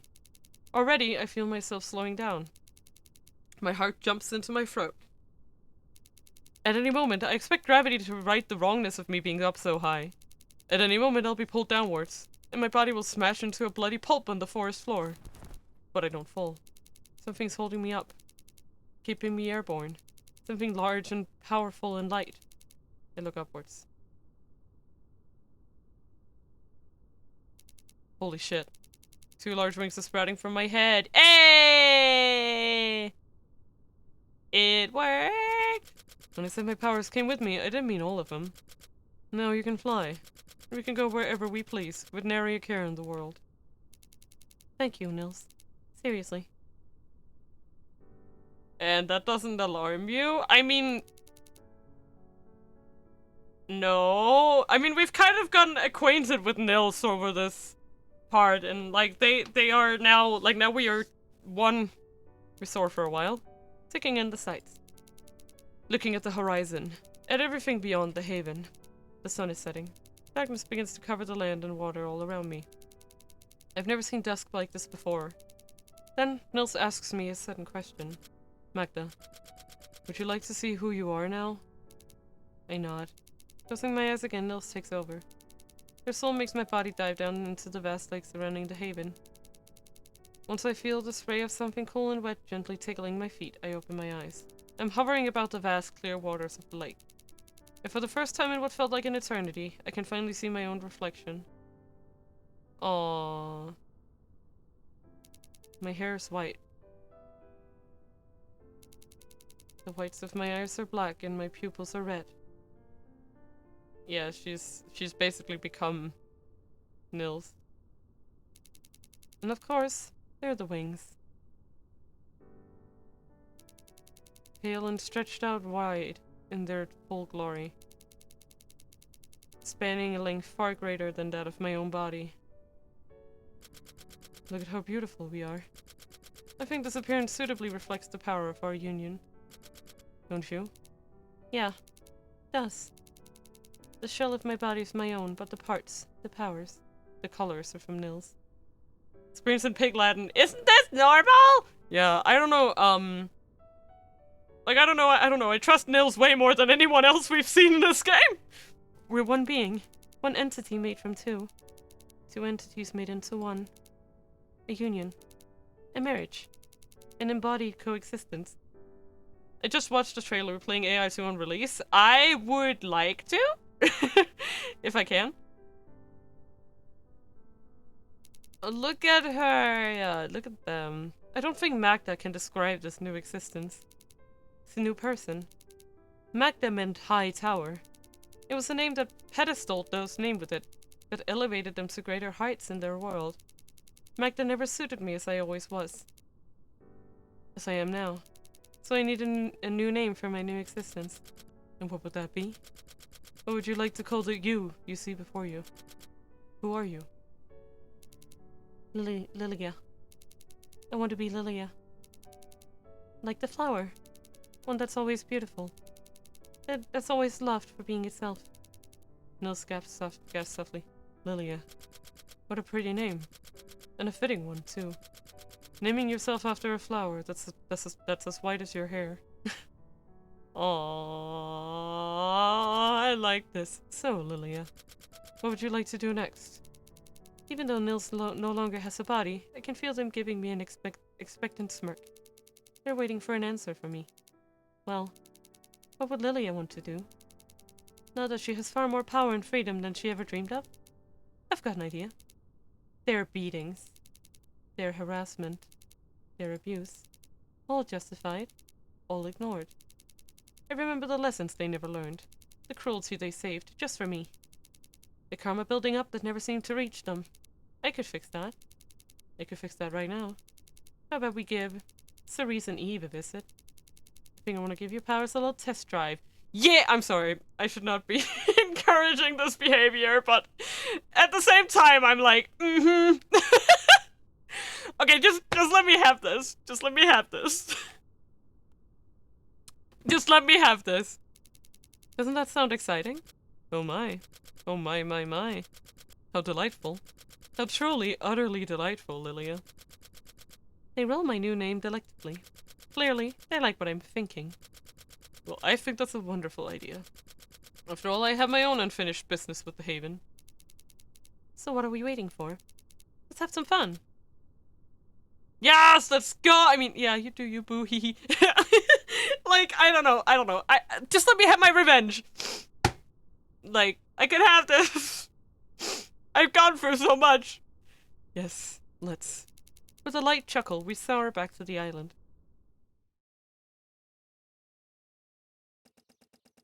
Oh, Cerise, haven't seen you in a while. Mina, you're not allowed to carry matches anymore. Or a lighter. I actually have a lighter within reach of me right now. Because I use it to light my vanilla candle. 100, I'm 10,000% on your side. Let's go. No, you're not allowed to make it up. I hope you've been keeping well. Oh, hey, Eve. Yeah, I'm all good. I'm certainly not about to get my punishment. It's been pretty average. It's been a pretty average week for me. To be honest, though, being ahead's a lot of work. All the paperwork, meetings, and the discipline. It's such a pain in the ass sometimes. It does take some getting used to, I'm afraid. Yeah, fair. I mean, I haven't done this as long as you. But you and I both know that I'll catch up. You know me, Eve. Please deposit the lighter in some safe place it's not prone to some whim of madness. Don't worry. I won't go feral yet. We can tell. No, I actually. Okay, I'm not joking. I actually like the voice I give for Cerise. I like that voice. I do it a lot. Argo can attest to this. But I was like, she's the only character in this game that I think this voice fits. Because, like, no one else has that, like, bubbly personality. But I am laying it on pretty thick with her, because I'm trying to fit her personality, which is an awful shit face. Like, I try to be in character, okay? And I saw her and I was like, she's that. I like it too, but there's an odd vibe you keep hitting with her that's oddly perfect. Yes, I've actually, okay, so, when I was playing Your Turn to Die with my friend, I was doing some of the voices for, like, the bad guys, and my friend sometimes would just look over at me like, bitch, how do you do those voices? So if Mina does that voice, you know, no! I mean, if I can do it, like, slightly differently, and it'll be, like, for a cute girl, but... Before I was promoted, I was the most hardworking member of my sect. I churned through 6 major pieces in a year. And that's not counting all the editing, help, and advice that I gave to other writing sec members. Hobby voice actor myself, some address. Oh, thank you. I appreciate it. How do I say this? It's not like I fashion myself a voice actor, but I do like to put effort into giving characters voices. But yeah, this voice is extremely close to my voice for Comet from Gnosi, and I love Comet, except when she keeps dying on me. But I love Comet. She's a great character, so it's not like. Yeah, that's a way of looking at it. But I guess my Comet voice is a little more like, "Sup, bitches? It's Comet, woo!" You know, like it's more like it's just more like fun. Comet dying more likely than you think. Oh no, absolutely. Still though, becoming a sect head is a major change of pace. And like, for Eve, I was just running out of voices and I was like, there are no women here so I can give her a deep voice. Like, there are no- sorry, not women. There are no men here so I can give her one of my deep voices. Cause like, there are no dudes I have to voice. Except, well, no. But the only person who would have a more masculine voice, it would be Nils, which is sort of the only outlier here. Because it's like, I don't know what to do with them. She's like Tiny Tina, because that's who I heard just then. Doing voices is really it is! Doing voices is fun! I love it. Still though, becoming a sect head is a major change of pace. Mina's Tiny Tina! No one want to hear your dude voices. Watch my playthrough of Ace Attorney. I voiced the main character there. He's like, I think, my quintessential guy voice. Like, that's... I accept this! I remember when I first became the head of the research sect. I was so young. When you were appointed, everyone was shocked. Me included! You were literally a teenager. No one that young had been appointed a head before. But, it wasn't like the head before you was great. The other sect members were trying to cope with her clusterfuckery. You got along with them really well. It's also just like, as much as I hate Cerise,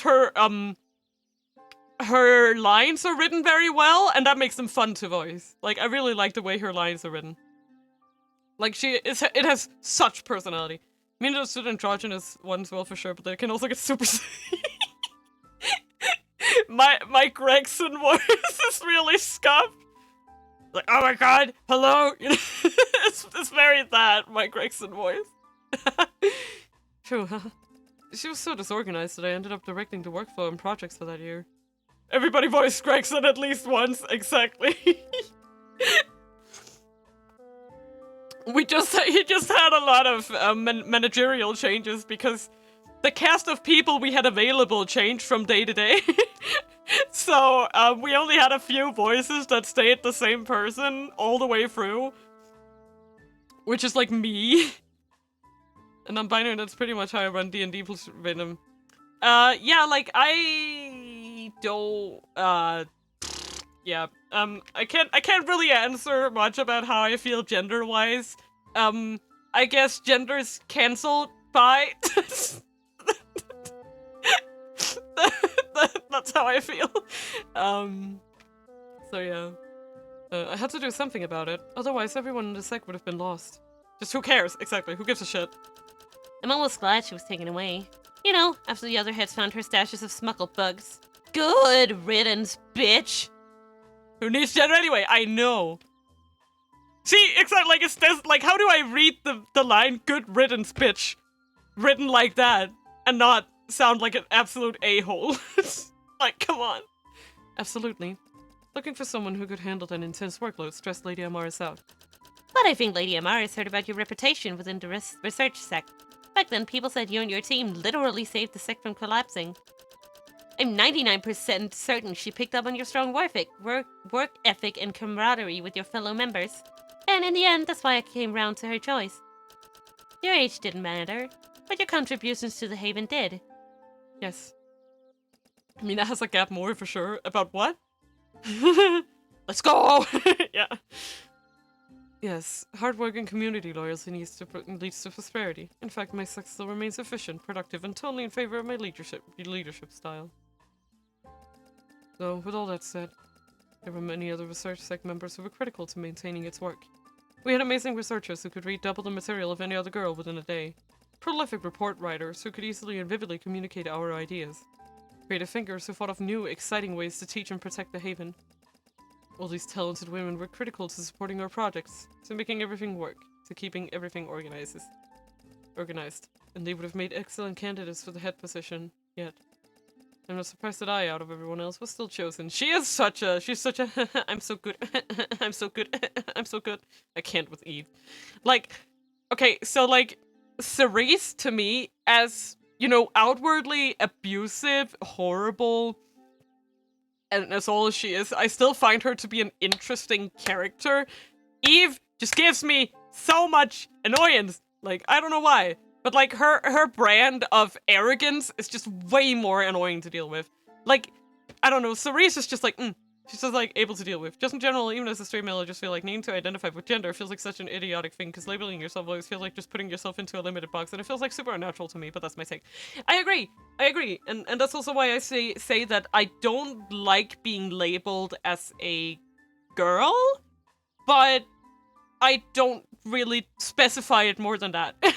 I don't need any other specifications personally. I don't have a label that I identify with. I don't have anything like that. I don't know.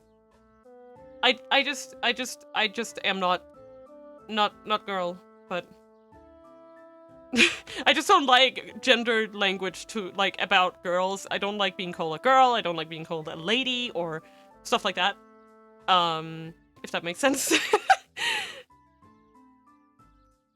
So, but nothing else really, like, nothing else really bothers me. I'm not really, I don't know, I'm not really particular to, yeah, exactly. It's like there's these expectations that come with those words that I don't feel comfortable putting on myself.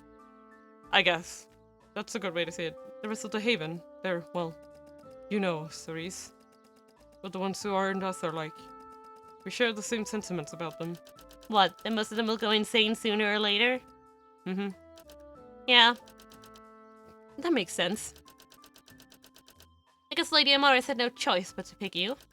You were the perfect head candidate for the research sect. Easily manipulatable. Woo! Intelligent, organized, and resistant to all forms of insanity. And easy to manipulate. The last thing's not common in this community at all. If you're a band comic at a crowd here, I guarantee you 95% of the girls within it would take a peek inside. Only a few of us here would have the willpower to ignore it. But I guess that makes us special, huh? But also, like, you're the one who was reading Magda's it's fine. Yes. Special. That's what we are. The best this island has to offer. Yeah, we totally... What was that? Not really mainly incense, and I just struggle to avoid tusk. Yeah. There's so many annoying stuff related to expectations. Yes, it is. Gender is cancelled. That's what I'm saying. What was that? Cerise, shh. Stay. Very still. Are we being watched? I don't like male lingo in all the same ways, because of the stereotypes behind it that ultimately mask everyone's expectation of who you are simply based on a title. Nothing to do with the who the person actually is. I mean, I don't want to be called a man either. Like, I just don't want people to use gendered terms about me like that. You can call me other things, like a potato, or a sheep, or I don't know, a blob. There are many things you can call me. Yeah, I'm a little sheepy. Woo! Like, I don't know. Got it! You got him! Yeah. That, I don't know.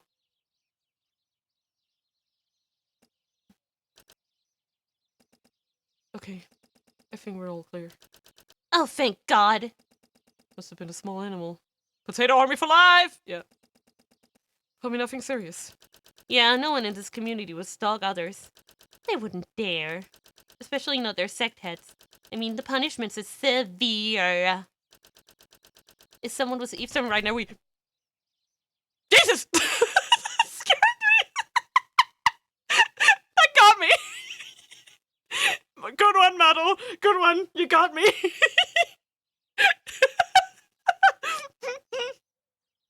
She really just said yeet. This spoopy. Wait, I'm gonna. If no one else is gonna redeem yeet, I will.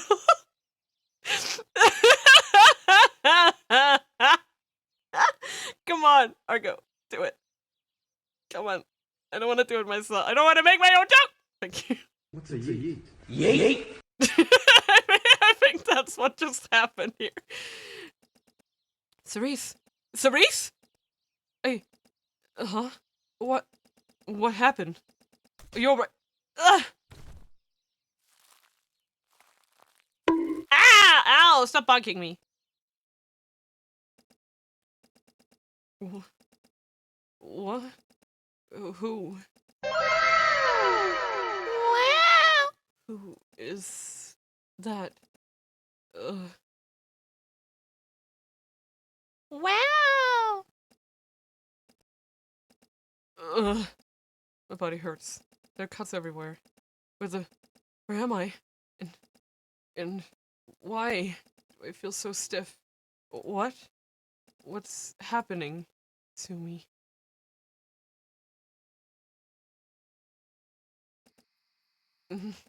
I can barely see. It's dark out. There's no candles, no lighting anywhere. No sign of haven trails or buildings anywhere. It must be somewhere remote. But there's a feeling of cool air all around me. If I look up, I can see broad black branches. The dark sky above. A small sliver of the moon. I'm in the middle of the forest.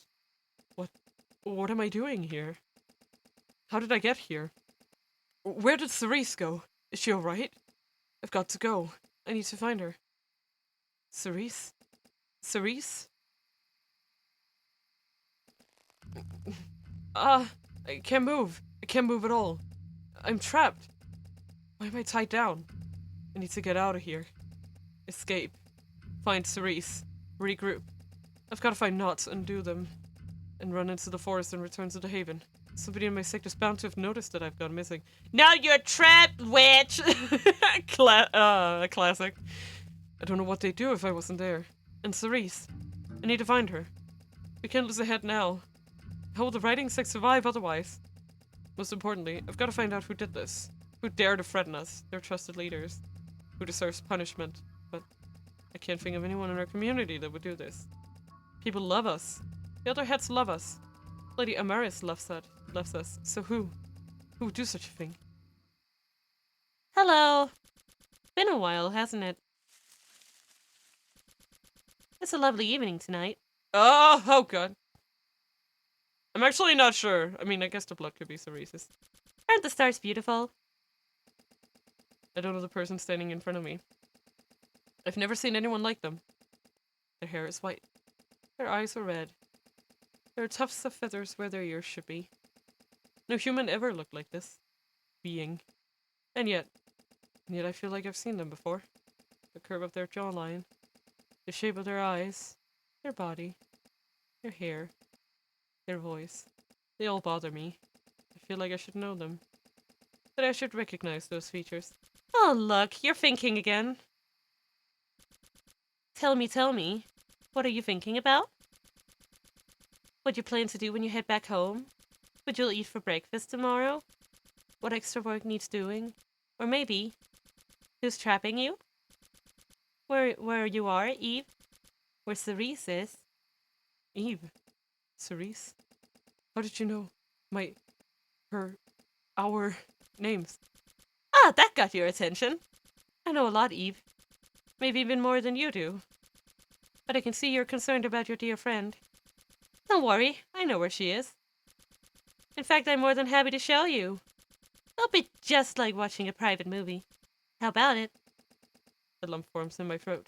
The cheer in their voice feels forced. The questions, the remarks, they're all hinting at something. Something deeper. Something sinister. Honestly, murder isn't okay, but I'll let it slide. I'm sorry. I'm sorry. The being extends their hands to my face. Their palms cover my eyes, shutting out what little light is present there, here. Wow, we just... I'm joking. Mina's eyes fountain. Their callous flesh sits rough against my skin. Here you go. Just for you, a special moment with your dear friend. Once again, my vision goes black. Well, found the line! I wake up in a room, in front of a flickering projection. Did she actually record it? Faint square of white light, empty of imagery. There's nothing on it yet. The room's silent, save for the whirring of a projector behind my head. It's just like the research sex film room. Ready to screen a movie tape. I hear a familiar click. A film has been loaded into the projector. I don't know who loaded it. Another click. And the film begins.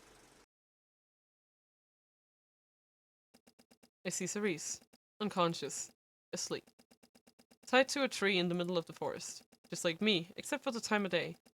The dimming honey-gold sunset makes everything visible. Groggily, she wakes up. As she gathers her bearings, she grows more and more panicked. She screams, out of anger, out of fear. She wants to be found. She wants to be saved. The white being appears from the undergrowth. Slowly they walk in front of her. Smile sweetly. Lean down. Cerise is frozen, terrified. They whisper something in her ear. I can't tell what it is. But the more they speak, the more Cerise shakes and struggles to free herself. Cerise finds the nuts near the bag of the tree. She latches a hand onto one and begins tugging forward. If she times herself right, she can free herself and run back home. But before the knot makes its way to her front, Being punches her in the face. Hard. Cerise is momentarily stunned. She shakes it off. She takes a deep breath. Slowly she turns toward her captor, gritting her teeth. The projection pauses. Cerise is frozen mid-grimace on the screen. Her captor walks in front. The image of Cerise's face distorts over their pale, thin body. They give me a broad grin. So sorry for the interruption, Eve. I noticed you had trouble hearing what I was saying to Cerise. That's entirely on me. I forgot to turn up the volume earlier. But don't worry, you didn't miss much. This is where things get good. So please, take a listen. He bent down and tweaked something underneath the projector machine, before standing up and walking away. And the film resumes. What the fuck did you just do to me? How dare you hit me? How dare— Be quiet. Honestly, mind your manners. Who are you to tell me how to behave? You're in the Haven. I have authority here. I write the rules for this island. I know what's right and wrong better than everyone else. I get to— Oh, Cerise. Cerise. Is that how a leader should act? How a respected community leader should behave? Lording her power over everyone else out loud? Oh, but you can't help it, can you? How do you know my— Questions. Quit asking so many damn questions. You don't deserve to know. Know who I am. Know why I'm here. Know what's going to happen to you. Because you're a fucking jerk. Because deep down you love to hurt people. Because you love to shove people around, insult them and intimidate them. Because you want to be better than everyone else. Because despite how cruel you are to others, your stupid little community never punishes you for it. In fact, they reward you. Your people egg you on, give you more tools to abuse others, always tell you that you're right, even when you fucking aren't. There's a sickening crunch every time their fist connects with Cerise's jaw. Getting straight to the point, I see. I know. I mean, it's just right. Can't argue with this. Can't argue with logic. Her nose. Her mouth. She tries to scream, but a hand shoots out to press on her throat, muffling it down into a strangled cry. The punches don't stop. They hit again, and again, and again. No, we don't use logic here. Yeet that. Yeet! Harder and harder. Flipping is to taint their delicate yet punishing hand. Muscle and bone start to peek through the newly bruised, splitting skin. A particularly hard hit lands and a tiny white tooth flies out. Then another. Then yet another. Cerise's captor stops. They step back, pausing to look at their handiwork. Her face is now a bloody mess. She's barely recognizable. You know, Cerise, you may be tolerated in this world. But this world isn't the whole world. You know what most of the world would call you for acting like this? Those insane people that you love to ridicule? A bully. That's all you'll ever be, Cerise. A jealous bully who takes out her anger on everyone else. And you know what bullies like you deserve? With one hand, the being slaps Cerise's head against the tree she's bound to. Cerise lets out a guttural howl of pain. They pull their other hand into a fist and raise their thumb. A mocking gesture of approval. This. They thrust their thumb into Cerise's eye socket. Oh, it begins to twist it. Oh god. Oh, ooh. Oh, no, no. Eee. Oh god. Oh god. Oh god. My throat's burning with bile. I think I'm gonna vomit. I can't watch this. This is awful. I can't stand. I have to get out of here. I need to. No one said you could leave, Eve. My body won't leave my seat. My captor wrenches my head forward, back to the projection. The being has extracted their prize. Cerise's eyeball, glistening and with nervous tissue, muscle, and blood, cupped in their hand. Turned away with longing, reverent affection, like a sacred relic. How gorgeous. How utterly gorgeous. What a shame this belonged to someone like you. But have no fear. I'll take the other one off you too. Soon it'll all be over. With that, the being scrunches their hand again, lifts their thumb, shoves it into Cerise's other socket. Cerise shrieks. I can't look away. I witness every single second of its removal. The noises, the sights, the sensations. A dear friend being blinded and beaten to a pulp. I puke on my lap. Oh god. I can't concentrate anymore. What did I do to deserve this? A lot! I mean, I don't know. Surely this can't be real. Someone wake me up. Get me out of this awful nightmare. Oh, quite worrying. You'll miss the finale. We can't have that, Eve. My gaze is locked onto the projection once again. If you don't know, you'll never know. Yeah, exactly. If she doesn't know that, if she doesn't know that some people want her dead, she'll never know. Like, if she doesn't know at this point. With vomit all over my uniform, I await the final scene, unable to look away. Bright blood dribbles down Cerise's mouth and neck. All she can do is gurgle unintelligibly. The being slowly draws back, a fist closed around something. Hand dripping with gore. Her fingers clasp around the item within their other hand and draw it out. A fleshy, wet organ appears, dangling like a prime cut of meat. They bring the flesh up to their mouth. Nibble. Then bite. And then chew. They chew on Cerise's tongue like tuck-shop candy, savoring each bite. Licking their lips with delight. Like, okay, I'm not saying that Lilia is a good person or anything, but this ending is still cathartic. Like, I don't know. Sometimes you just want to see, sometimes you just want to see a hero to villain arc, okay? Sometimes you just want to see a hero degradation arc. The last well-tasted morsel disappears into their mouth as quickly as it was taken. And dusting off their hands, the being walks off, stained in rust brown and red. Note that in personal Argo notepad.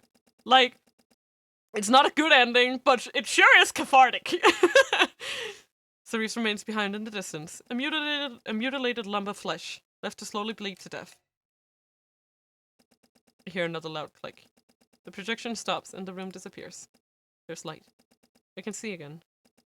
And I find myself in a shed outside the architectural sect's building. I'm rooting for her anonymously. Yeah. Surrounded by crafting tools. Right next to the old wood chipper used for scrapping old projects. I can see. Oh, hello.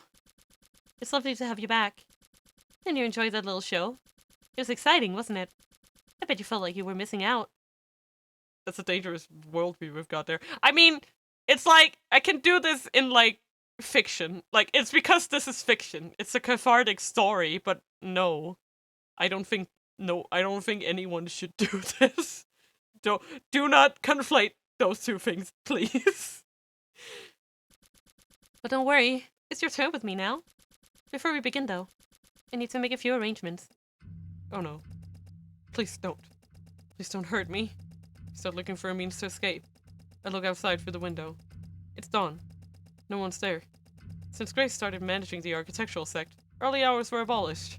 Why would anyone be here? Oh God, help me. Wow, you look excited already. It's obviously not real Argo. Probably begins researching with hope. Yeah. I mean, I don't think there's ever been a case of an angel killing people. Let's be real. It's a shame that your surprise will be far more brief than Cerise's, but I'm sure we'll savor every moment we share together. Shall we take the chipper for a test run? My captor presses the wood chipper switch. With a series of sputters, mechanical whirs and roars, the machine comes alive. The dial is set to maximum speed! Nearby, the being takes out a folder from the tool shelf. In one fluid gesture, they open it and draw out its contents. It's like a paper. Wait. Are those? I thought your papers would be perfect for this little test drive. I mean, they're so easy to shred. No, hang on. Hang on. Those papers are precious to me. I've worked on them for months. I clearly don't know the value of hard labor, the impact these documents have had. My captor doesn't listen to my screams. They sneaky, they can stealth kill. Uh-oh. They open up one of the papers. My seminal work on sect organization that influenced head practices to this day. They're ignoring me. You never hear them coming! Yeah, there's another Steam sale. Let's see, what do we have here? Oh my. I can't read any of this. That's just meaningless, wordy drivel. And you call yourself the head of the research sect? Can't even teach the youngest member here with this crap. Shame on you. Well, in they go then. I'm sure no one will miss this. After all, this folder was pretty dusty. Without a care, they toss my paper into the wood chipper. As my life's work is scrapped, the machine gives a metallic shriek. Out of the machine comes pale puffs of shredded paper. They're too small to piece back together. All my efforts, all my pride, turned into unsalvageable confetti. Yeah, I was actually thinking about this for a second. Like, if you wanted to really hurt Eve, you hurt her ego. This is her ego. I get it. Ooh, that's so smart. All I can do is stare. Smart one, Lilia.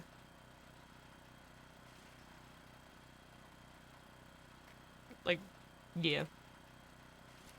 Now you know what it feels like. How much it stings to lose everything that defined you.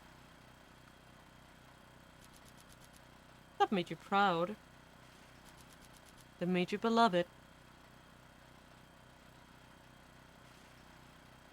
And I also think that her letting on who she is at the end is what really drives them mad, right?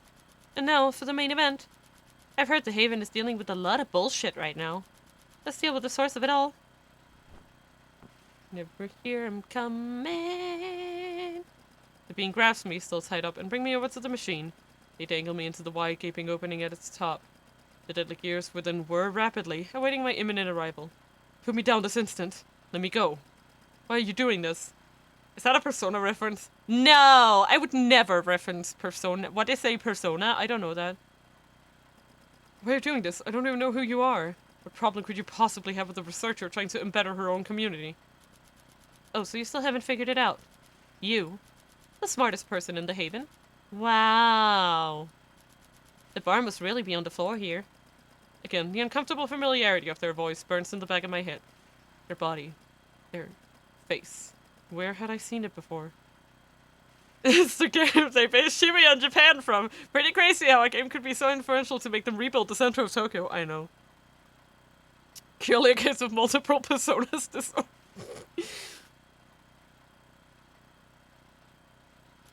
Hey, Eve. Do you remember making somebody's life absolute hell? Hurting her for fun while pretending it was your duty all along? Sending her for punishment as soon as you could, because you never believed her into her to start with, leaving her to rot, to be forgotten by everyone else? Eve, what did you have against Magda all this time? No. No wonder you seem familiar. That explains everything. The body, the face, the insanity. All hers. All unforgettable. Magda, I promise. I swear. I'll cross my heart and say it again and again. If you spare me now, I'll leave you be forever. I mean this sincerely. I can't die just yet. My community needs me. I have to be there for them, Magda. And besides, there's no reason for you to stay here. You're no longer a part of this world, remember? You're right. I don't plan on coming back here. I'm gonna leave this stupid island once and for all. But, you know, something about you always bothered me. For such a good study, you never questioned the boundaries of the world that confines you. Who set them? Why they existed in the first place? All you did was obey Lady Amaris and punish people indiscriminately. You destroyed people who had done no tangible harm to the Haven itself. What kind of scholar are you? I had my fun with you and Cerise, but I'm bored now. So let's get something straight. You're an egotistical hypocrite. You just won't admit it. Now let's get this over with. I've got other things I need to do. Goodbye. No, wait! Oh god. Please stop! Oh god. Oh god.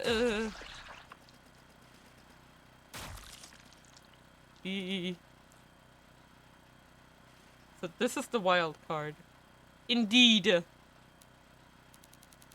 Eve's legs twitched wildly as she shrieked. Now as the machine chokes on her torso, her limbs have gone limp, draping over the lip of the opening. Chunks of gore lie trapped between the blades. A smashed eyeball is spread on a knife edge. The remains of a stomach, contents poured everywhere. The coil of an intestine, woven in between the teeth of the gears. She's gone. She's really gone. Curse your sudden but inevitable betrayal! Yeah. Jesus. I did it. I did it! I did it! They're finally gone. Thank you, Nils. Thank you! Thank you for letting me experience this wonderful, satisfying feeling. Letting me be free. Helping me fall in love with my impulses, my deep desires. It feels so good to finally listen to myself. Like, I don't know, like, I would call this, like, is not a good ending, it's, like, a bad, but, like, cathartic ending, because, like, Nils says nothing. I can sense them there with me, but only faintly. Maybe they're tired. It was so much fun. And cathartic, too. I want more. Yep, this is the problem. This isn't enough. I need to find another. Another to play with. Another to share my misery with. But who? Who will be next? Oh, I know.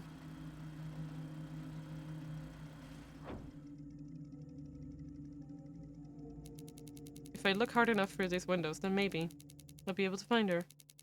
I've never seen the head apartments. I don't know what I'm looking for. I pass by 2 vacant rooms. One room's filled with instruments and measurements. Old yellow drawings of a team on a cardboard. I volunteer. A few thank you letters pinned nearby. The others filled with library and books and a stack of scribbled-on drafts. Fan letters tacked up all along the bed frames, so a nearby shelf of tea lights would hit words of gushing admiration just right. Somehow, I knew that both rooms would remain empty. Oh, there's her little nameplate card. On the inside, next to her robes. That has to be her dorm. If I slip through the window quietly. She should be there. Yeah, she'll definitely be there. Sleeping. Enjoying a restful long wind without.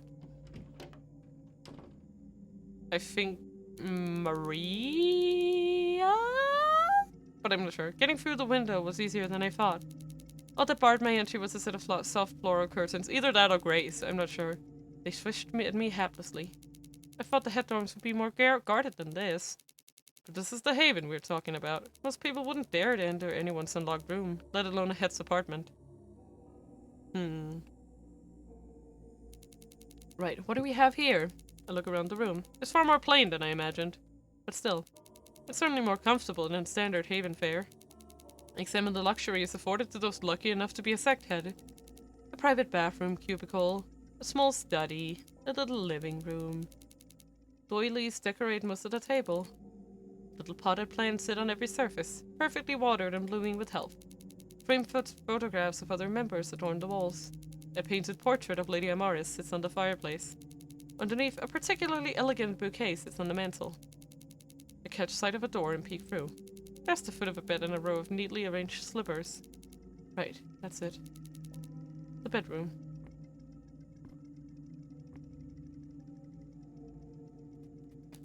Enter the bedroom. 2 windows open to a beautiful view of the forest and a small garden. Everything, as with all the other rooms in this apartment, is neat. A perfect little pocket of tranquility. I look over to the bed. The knitted quilt and simple white sheets cover a small figure. She lies there fast asleep. She looks so peaceful. I think it's Grace.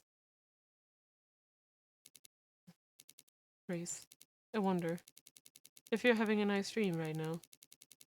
If you think your room is more comfortable than the dorm we once shared. If you miss the company. My company. Our friendship. I wonder how easy it would be to hurt you. How would it make you suffer? Like Eve. Like Cerise. How your neck might snap if I grabbed and pressed hard. Like you'd sound if you choked. You're right there. It's in my grasp. And you just wrap my hands around you. Grip tight. Squeeze it, that vulnerable little throat. Crush it like...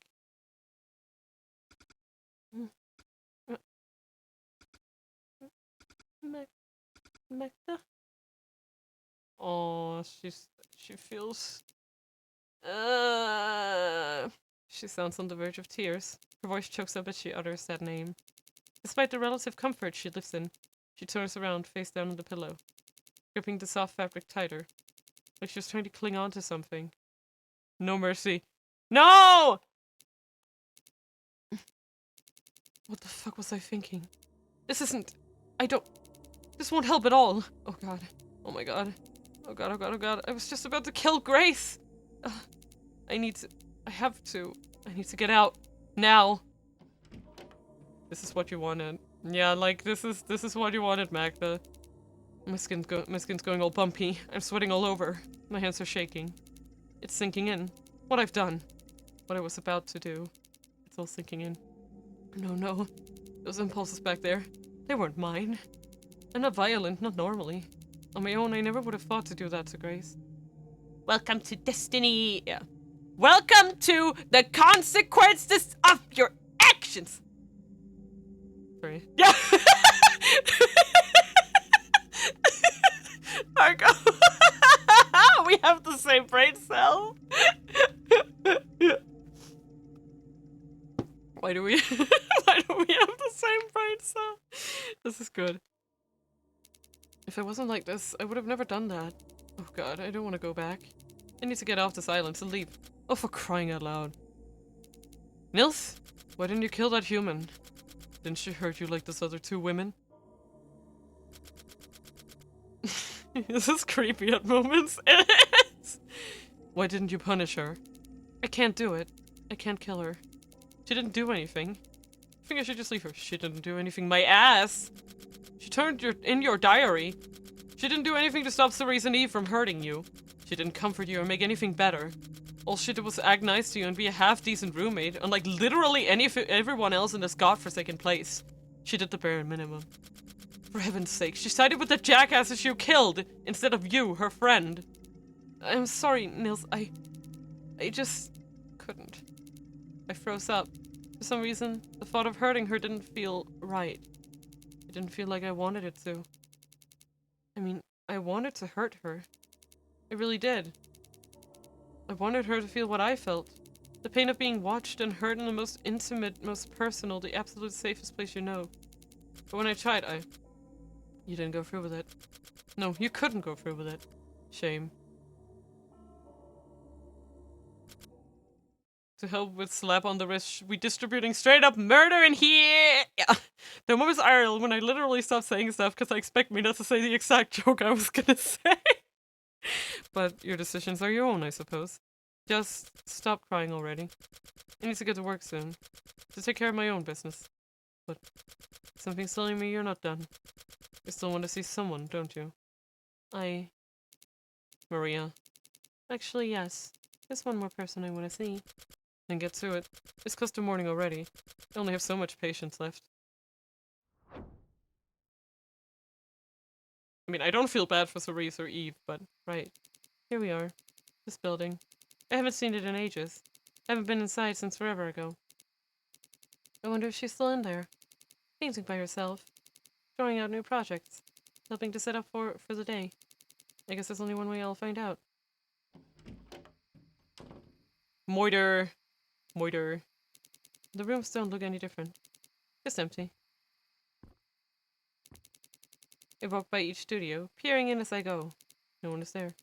Sketches, sculptures, notes all lie around untouched. The atmosphere is calm and quiet. I continue down the main corridor till I see a familiar door. Ah, here it is. The main studio. The easels are all where I remember them being. Work is carried on as usual. The space that was once mine has now been occupied by the elaborate project of a new member. On my former easel is an illustration.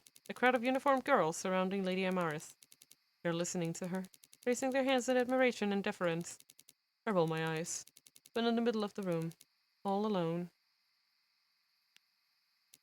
She sits. The one I'm looking for. Maria. She's quiet, lost in thought. Brush in hand. She pauses and lifts the brush to her piece. A piece I cannot see. I move closer.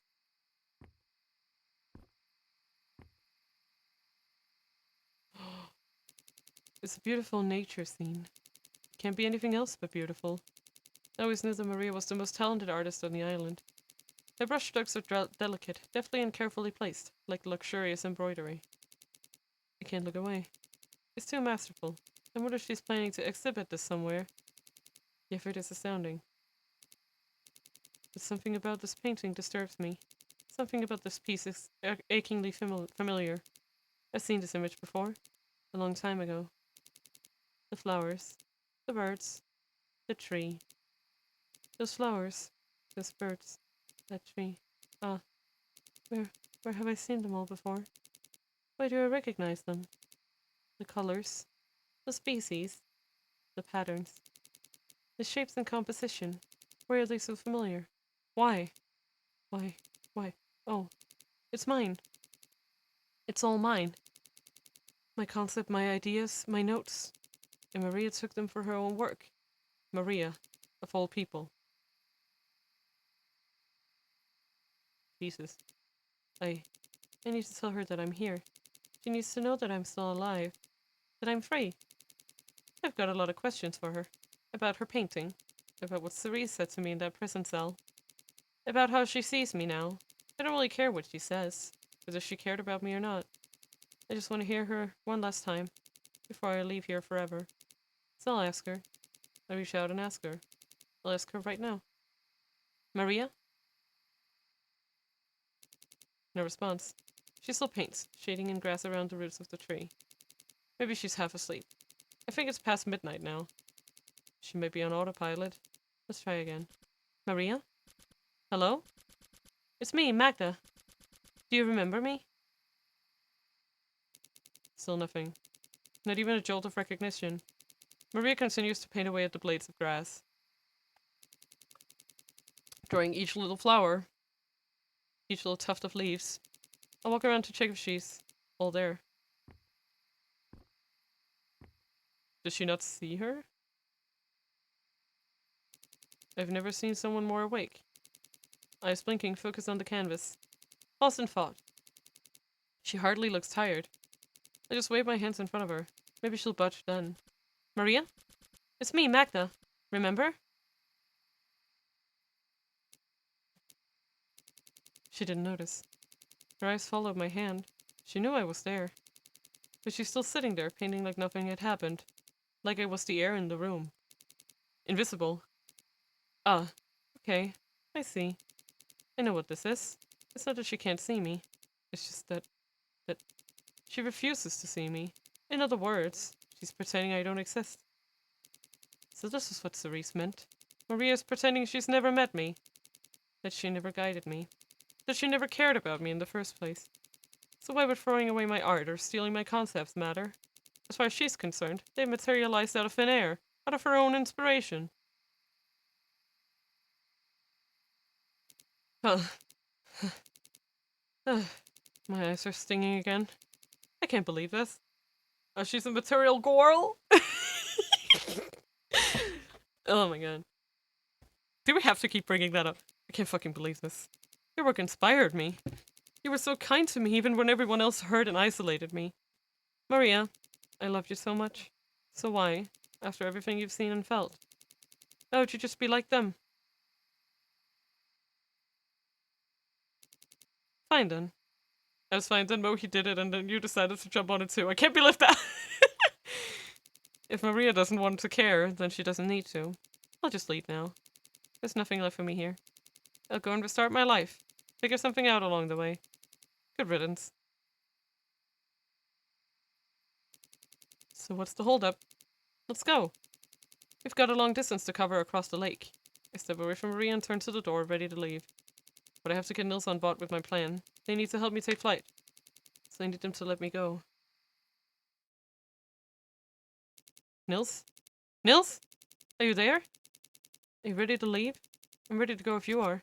I'm sick of this already. I'm sick of you already. What is with you and your cowardly behavior? She hurt you, just like that other girl. How'd you let her get away with it? Why aren't you doing anything about it? I know she hurt me, but hurting her back wouldn't be satisfying. So let's just start over somewhere else. Oh, quit lying to yourself. You enjoyed killing Cerise and Eve earlier. Wasn't making them feel your pain satisfying? To be honest, I don't know. I did like it at first, but the more I think about it, the more I doubt these violent impulses are just my own. So Nils, I need you to stop. There's nothing more for us in this place. I don't feel comfortable doing any more than we did. Let's just go. Fine. I'll take over from here. I didn't ask for you to take full control, Nils. Did you forget? We both have stakes in this.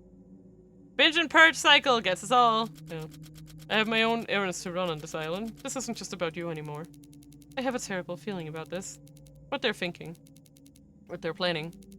I can't let them take over. They're going to do something awful. I just know it. I need them to stop whatever they're doing.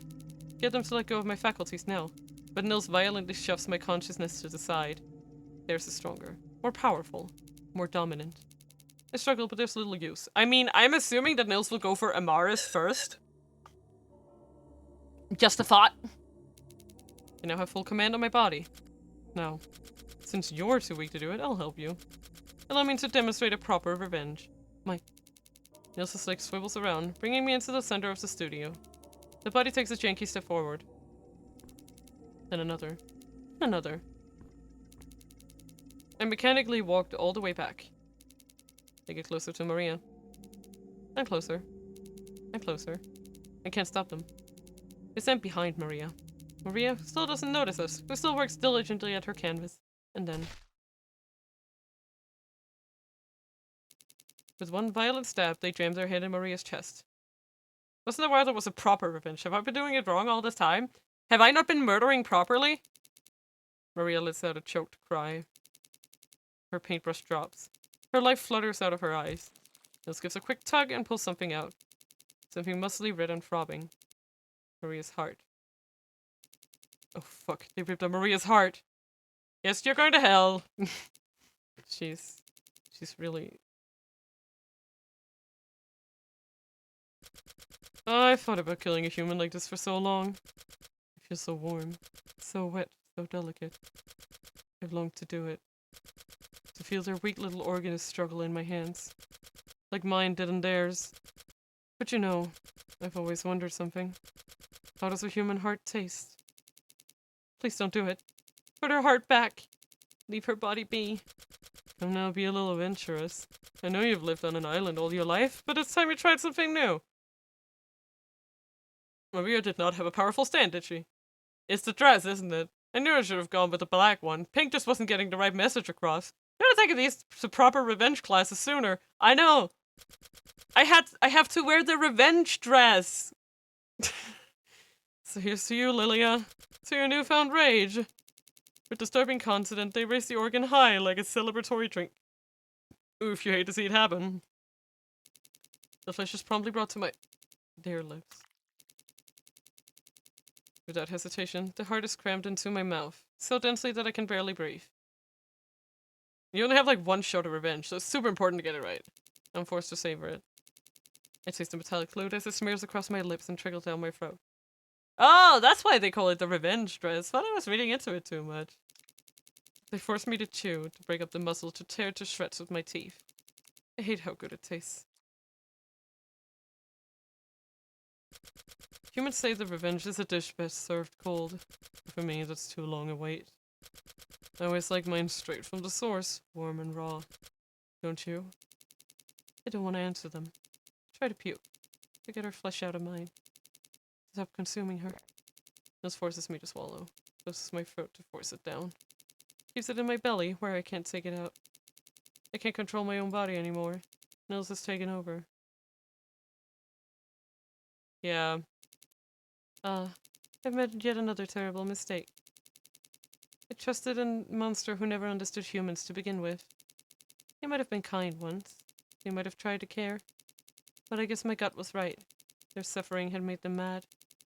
They were a monster waiting to be unleashed from their dark prison underground. And now that I've freed them, they own my body forever. Dressing for revenge is just like dressing for prom or something. You get one, so don't eat spaghetti in your revenge dress before it's showtime. Hashtag listen. Actually, I didn't go to my prom. Because there was an anime convention that weekend. Now you know what kind of person I am. Cheers! They can do what they please. Harm anyone they wish. Kill anything they want.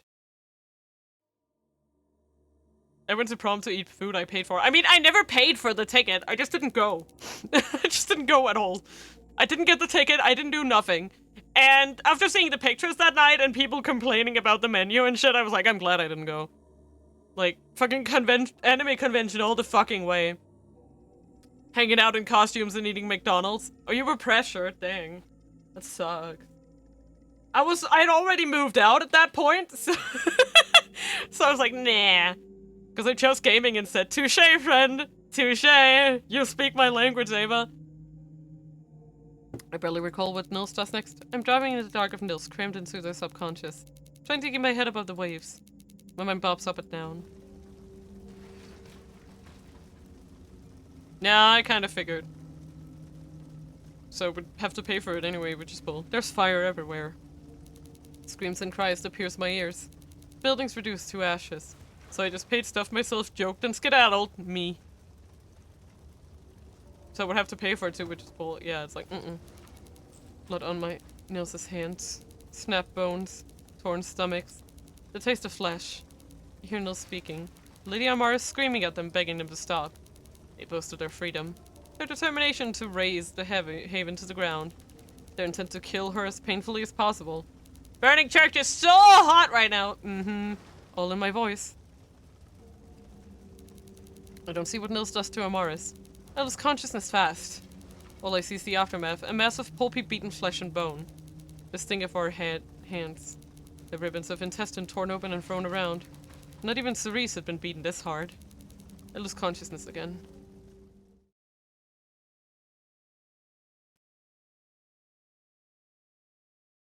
Yeah, no, I kind of figured. I come back.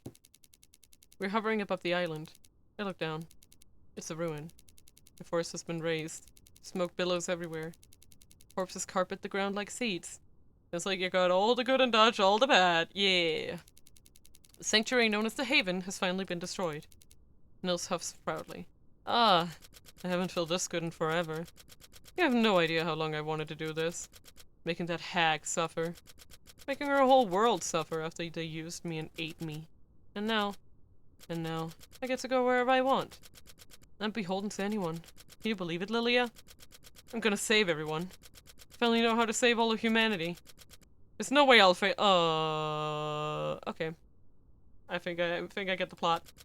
Because if they refuse me, if they try to hurt me again, I'll know just how to treat them. Just like I treated everyone on this island. Ugh. You've had your fun. Quick loading. Oh, Magda? Wanna do something? Got a plan? A vision? A dream? I don't know. I wanna go somewhere. Anywhere. I don't care. I just need to get out. To leave. I can't be here anymore. Kinda and kinda not. I feel like crap because you know feeling super alone and lonely, but on the second hand I had experience to witness it and food was actually legit. Yeah. So it's kinda, yeah, it's on the better side. A dream? How about like $1.50? Just asking. Hey, can you make a generous donation? Nils helped me fly further into the sky. With alarming speed, my body is lifted into the air. I try not to look back.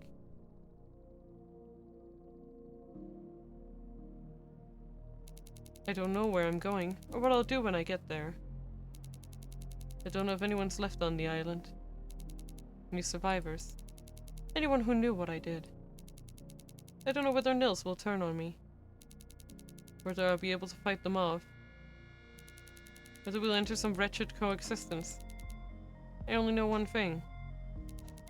Deaths I brought about, willingly or not. The death of the Haven, and the safety it offered to so many. The death of the island itself.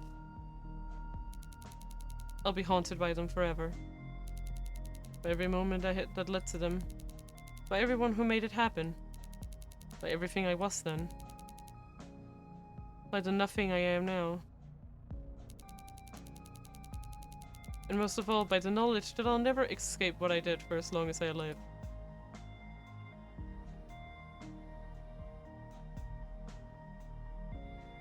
Wow. Wow! Oh my god! Oh my god. That was... Yeah, that was a lot. Props. I really liked it. Makes me feel better. I didn't have much food at the time. Just lonely vibes and endless gaming while I ignored reality. We'll make next prom better. Yeah! Let's make a, I don't know, VTuber prom. I want to say this was amazing. I loved it. Like, incredible work by Mado, considering that she made the whole thing herself. Amazing. I'm struggling what to say. Like most of the work was done by Mado herself, which is amazing. Just wow. Wow. Many why use many word when few word do good? Wow. Like, I don't know, very thoughtful experience. I kind of like the turnaround at the end where it was like the catharsis is like, I don't know. Aw, thanks to me. Aw, thanks to us, chat. Look at that. Surprisingly longer credits than Gnosia. Haha, I mean.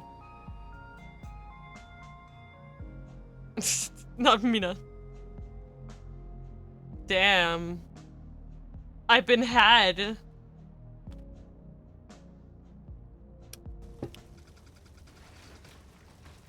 Oh shit. There's a fucking epilogue here.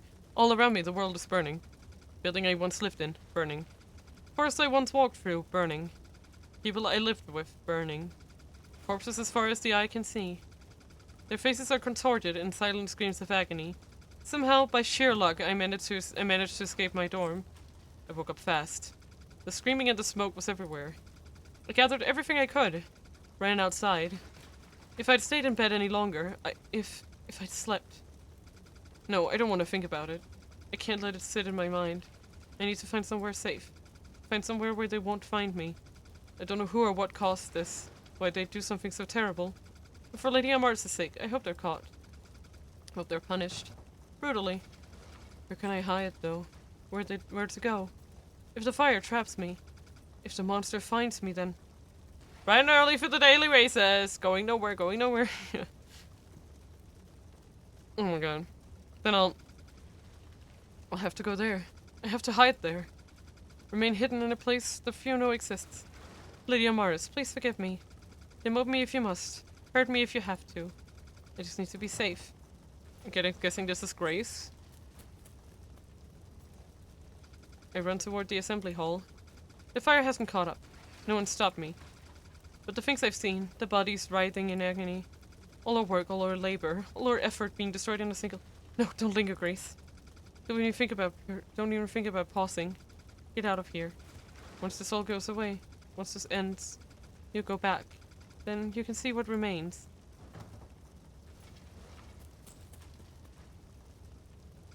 I have to go outside. I need to run further, deeper, faster into the forest. All the trees are burning, but I must push through. If I run a little further, I'll definitely find shelter. Ooh, my dear. Outside, the trees are starting to burn. I have to keep on going. Push further. Closer and closer to my goal. The demon in the forest beckons. There it is, the concrete building. The one we taped her going into. Where people would get in trouble for entering it, let alone seeing it. Where the lab is. Was. Whenever Lady Amaris visited this building, I went with her. She'd go about her business while I visited. That girl in her cell. She'd never let me into the lab while she was working. This wasn't the usual way we reached the building, though. On regular days, the forest path was too long to navigate for busy sect heads, so a secret route was made, one that connected the head dorms to the building's basement.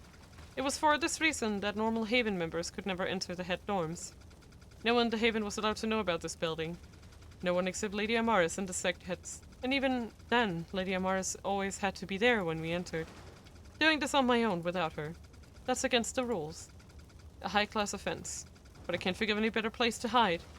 I hope Lady Amaris understands once this is all over. Oh, she dead! Making bacon. Yeah. The concrete building's steel door is wide open. Quickly, I slip inside and slam it behind me. Inside, there's rubble everywhere. The ceiling's blasted open. I can see the haze of burning fire brushed across the sky.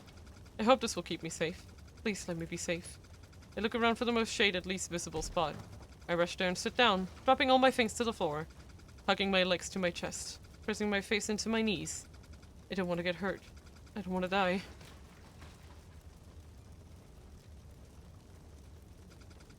Time passes. More time passes. Even more time passes. I remain, curled up, unmoving, praying for it all to be over. The screams grow more distant. The blazing fire seems to grow ever more quiet. I pray for there to be survivors. I pray for others who have hidden, to be able to help me, to be able to rebuild from this nightmare. What do we do to deserve this? We lived quietly, peacefully, and by the books. Our rules were strict, but they were there to help. We abhorred insanity, protected ourselves from it, rooted it up when we found it here. And in the end, insanity won over us. Were we even stopping it at all? I don't think so. Eventually, everything outside goes silent. I get up. Walk over to the entryway, placing my steps carefully so I don't make a noise. Gingerly, I open the door by a crack. No response. I widen it a little more. No response again. A little more. A little more. A little more. No response. No response. No response. The door is fully open. I step outside and look around. The forest isn't burning anymore. All I see are remnants of trees and bushes. Piles of ash and thick, billowing columns of greasy smoke. I wouldn't say it's safe to go outside yet. She could still die from smoke poisoning. Inhaling it. Probably not a good idea. I make my way back home in complete silence. I think whoever did this is long gone. But I must remain vigilant. I don't want to be attacked. Not now.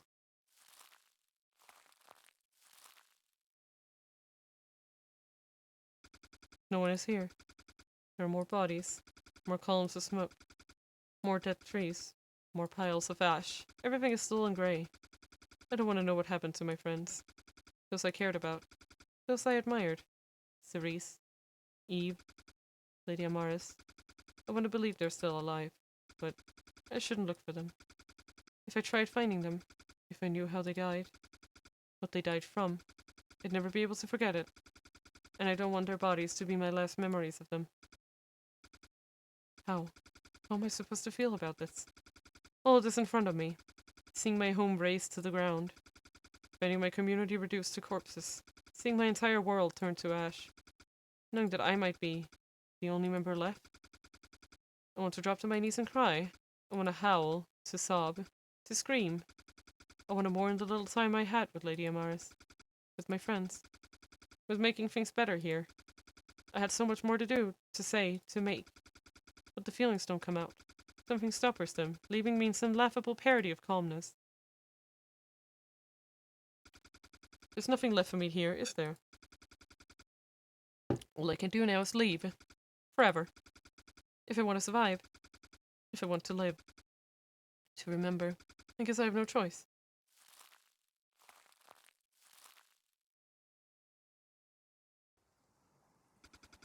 It takes several minutes. Maybe even an hour. But eventually I reach the haven's port. All of my things that I saved are in tow. Generally, leaving the island is frowned upon. However, to thrive, we did need outside resources. Happy end? No. We couldn't survive with the resources here alone. This is why the ports existed.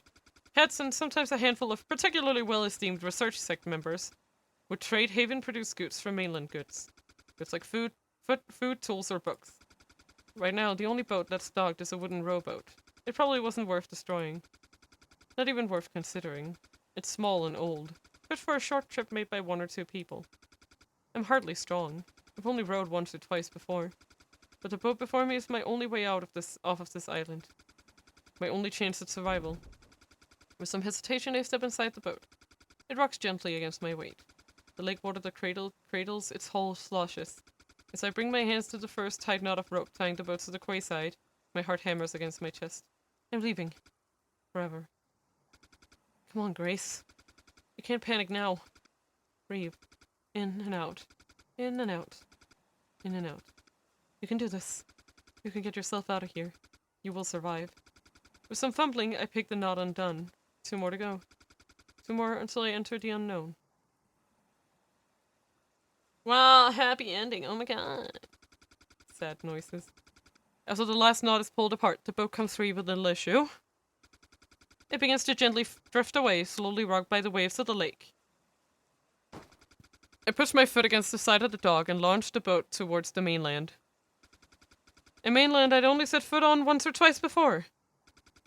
As I sit in the boat, I realize I've touched the haven for the last time. I'm never coming back. I'm going away, into a world I was hiding from all this time.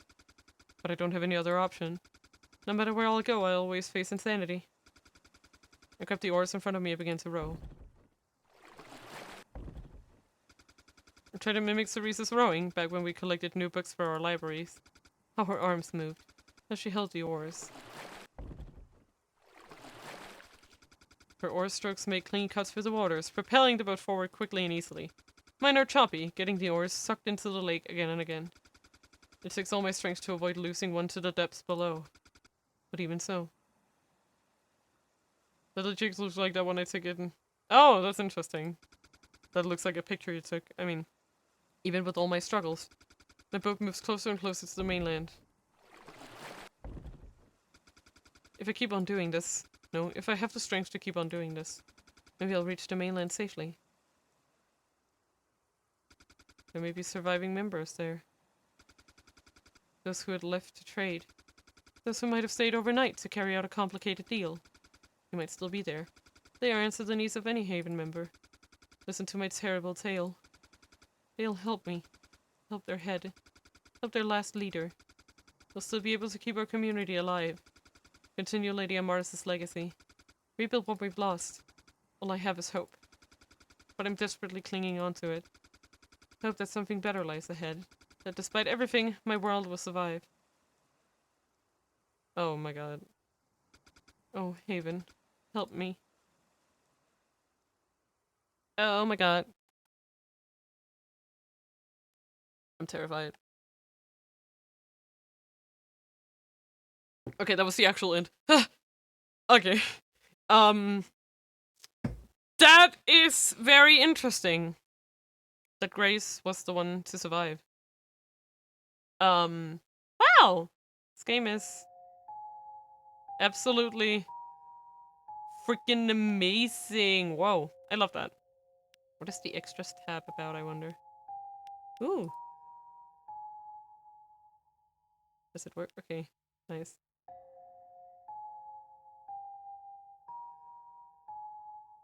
I did like the CJ a lot. It's a very nice photo.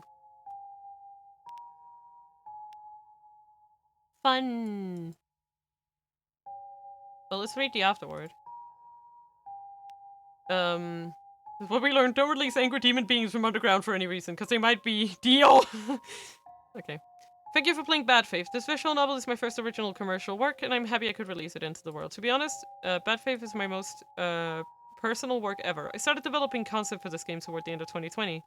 I wanted to write a story that could help me process my feelings of fear and anger, so I began doodling characters related to that story, which eventually evolved into Bad Faith. Most of Magda's experiences reflected actual experiences I had, from being bullied and gossiped about to the overwhelming fear I felt around the communities I was in. I wanted to write a story that people could connect to, specifically with its themes of isolation, repression, and paranoia. I hope I conveyed that within my storytelling. I wanted to do as much of the visual novel by myself as possible, so that all of those themes felt consistent, since I would handle everything besides the music.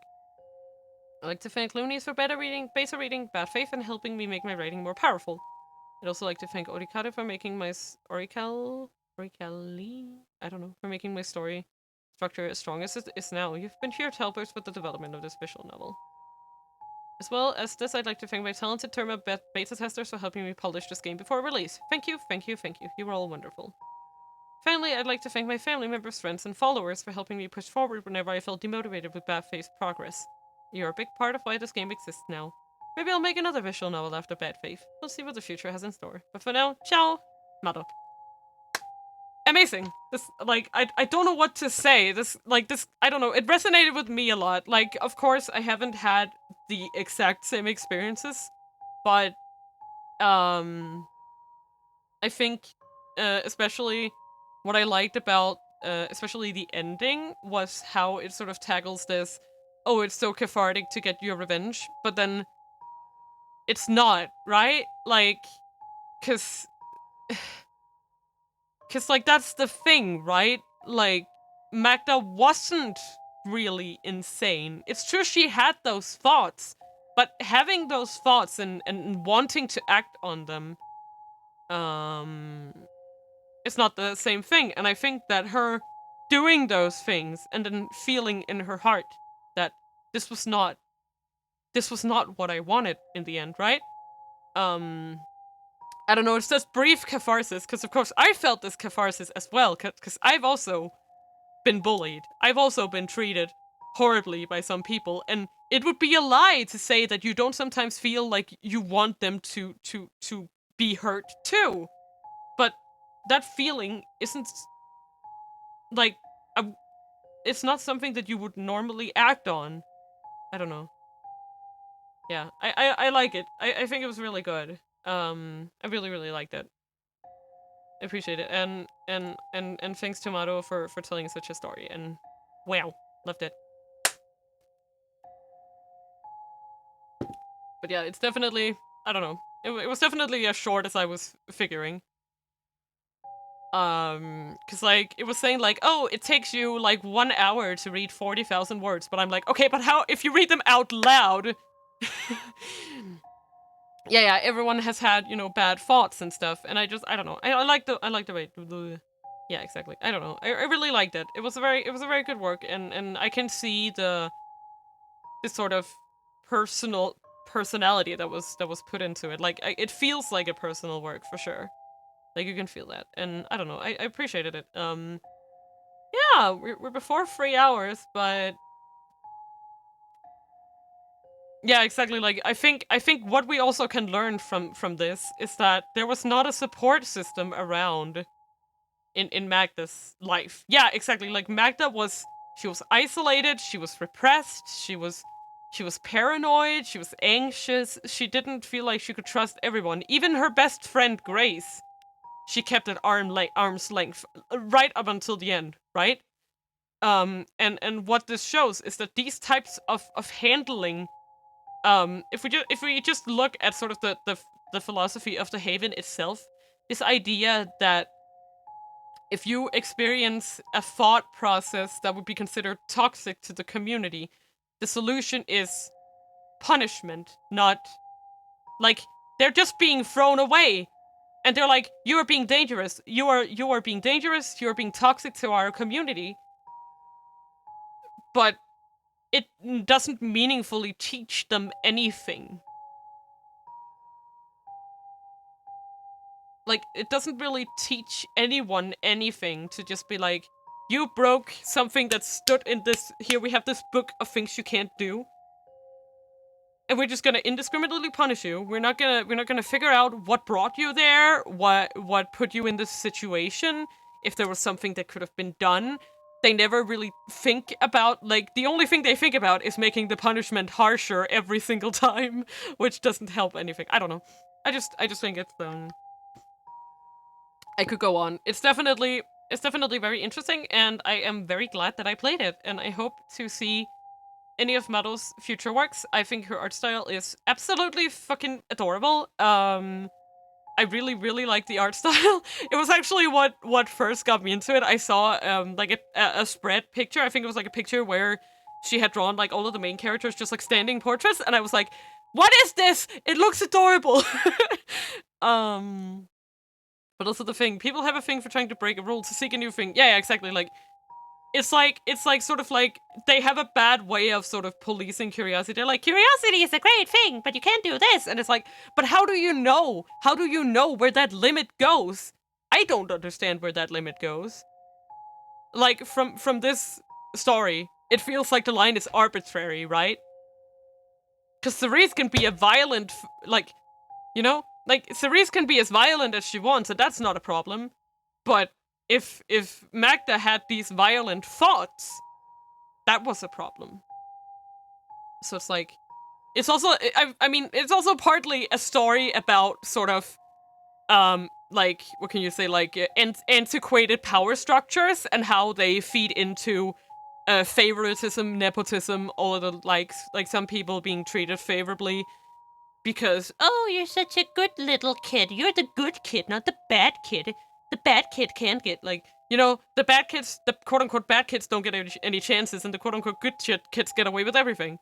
That can also be like, you know, it can happen in school structures, or at work, or in friend groups, or in family situations. I don't know. There's actually a lot to talk about in this game, and I think that's also what makes it really interesting, is that you could probably talk for a while.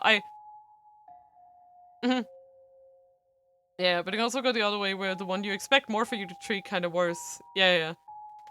I don't know. I could go on. I really like this game. Like it definitely resonated with me. All of these feelings and stuff.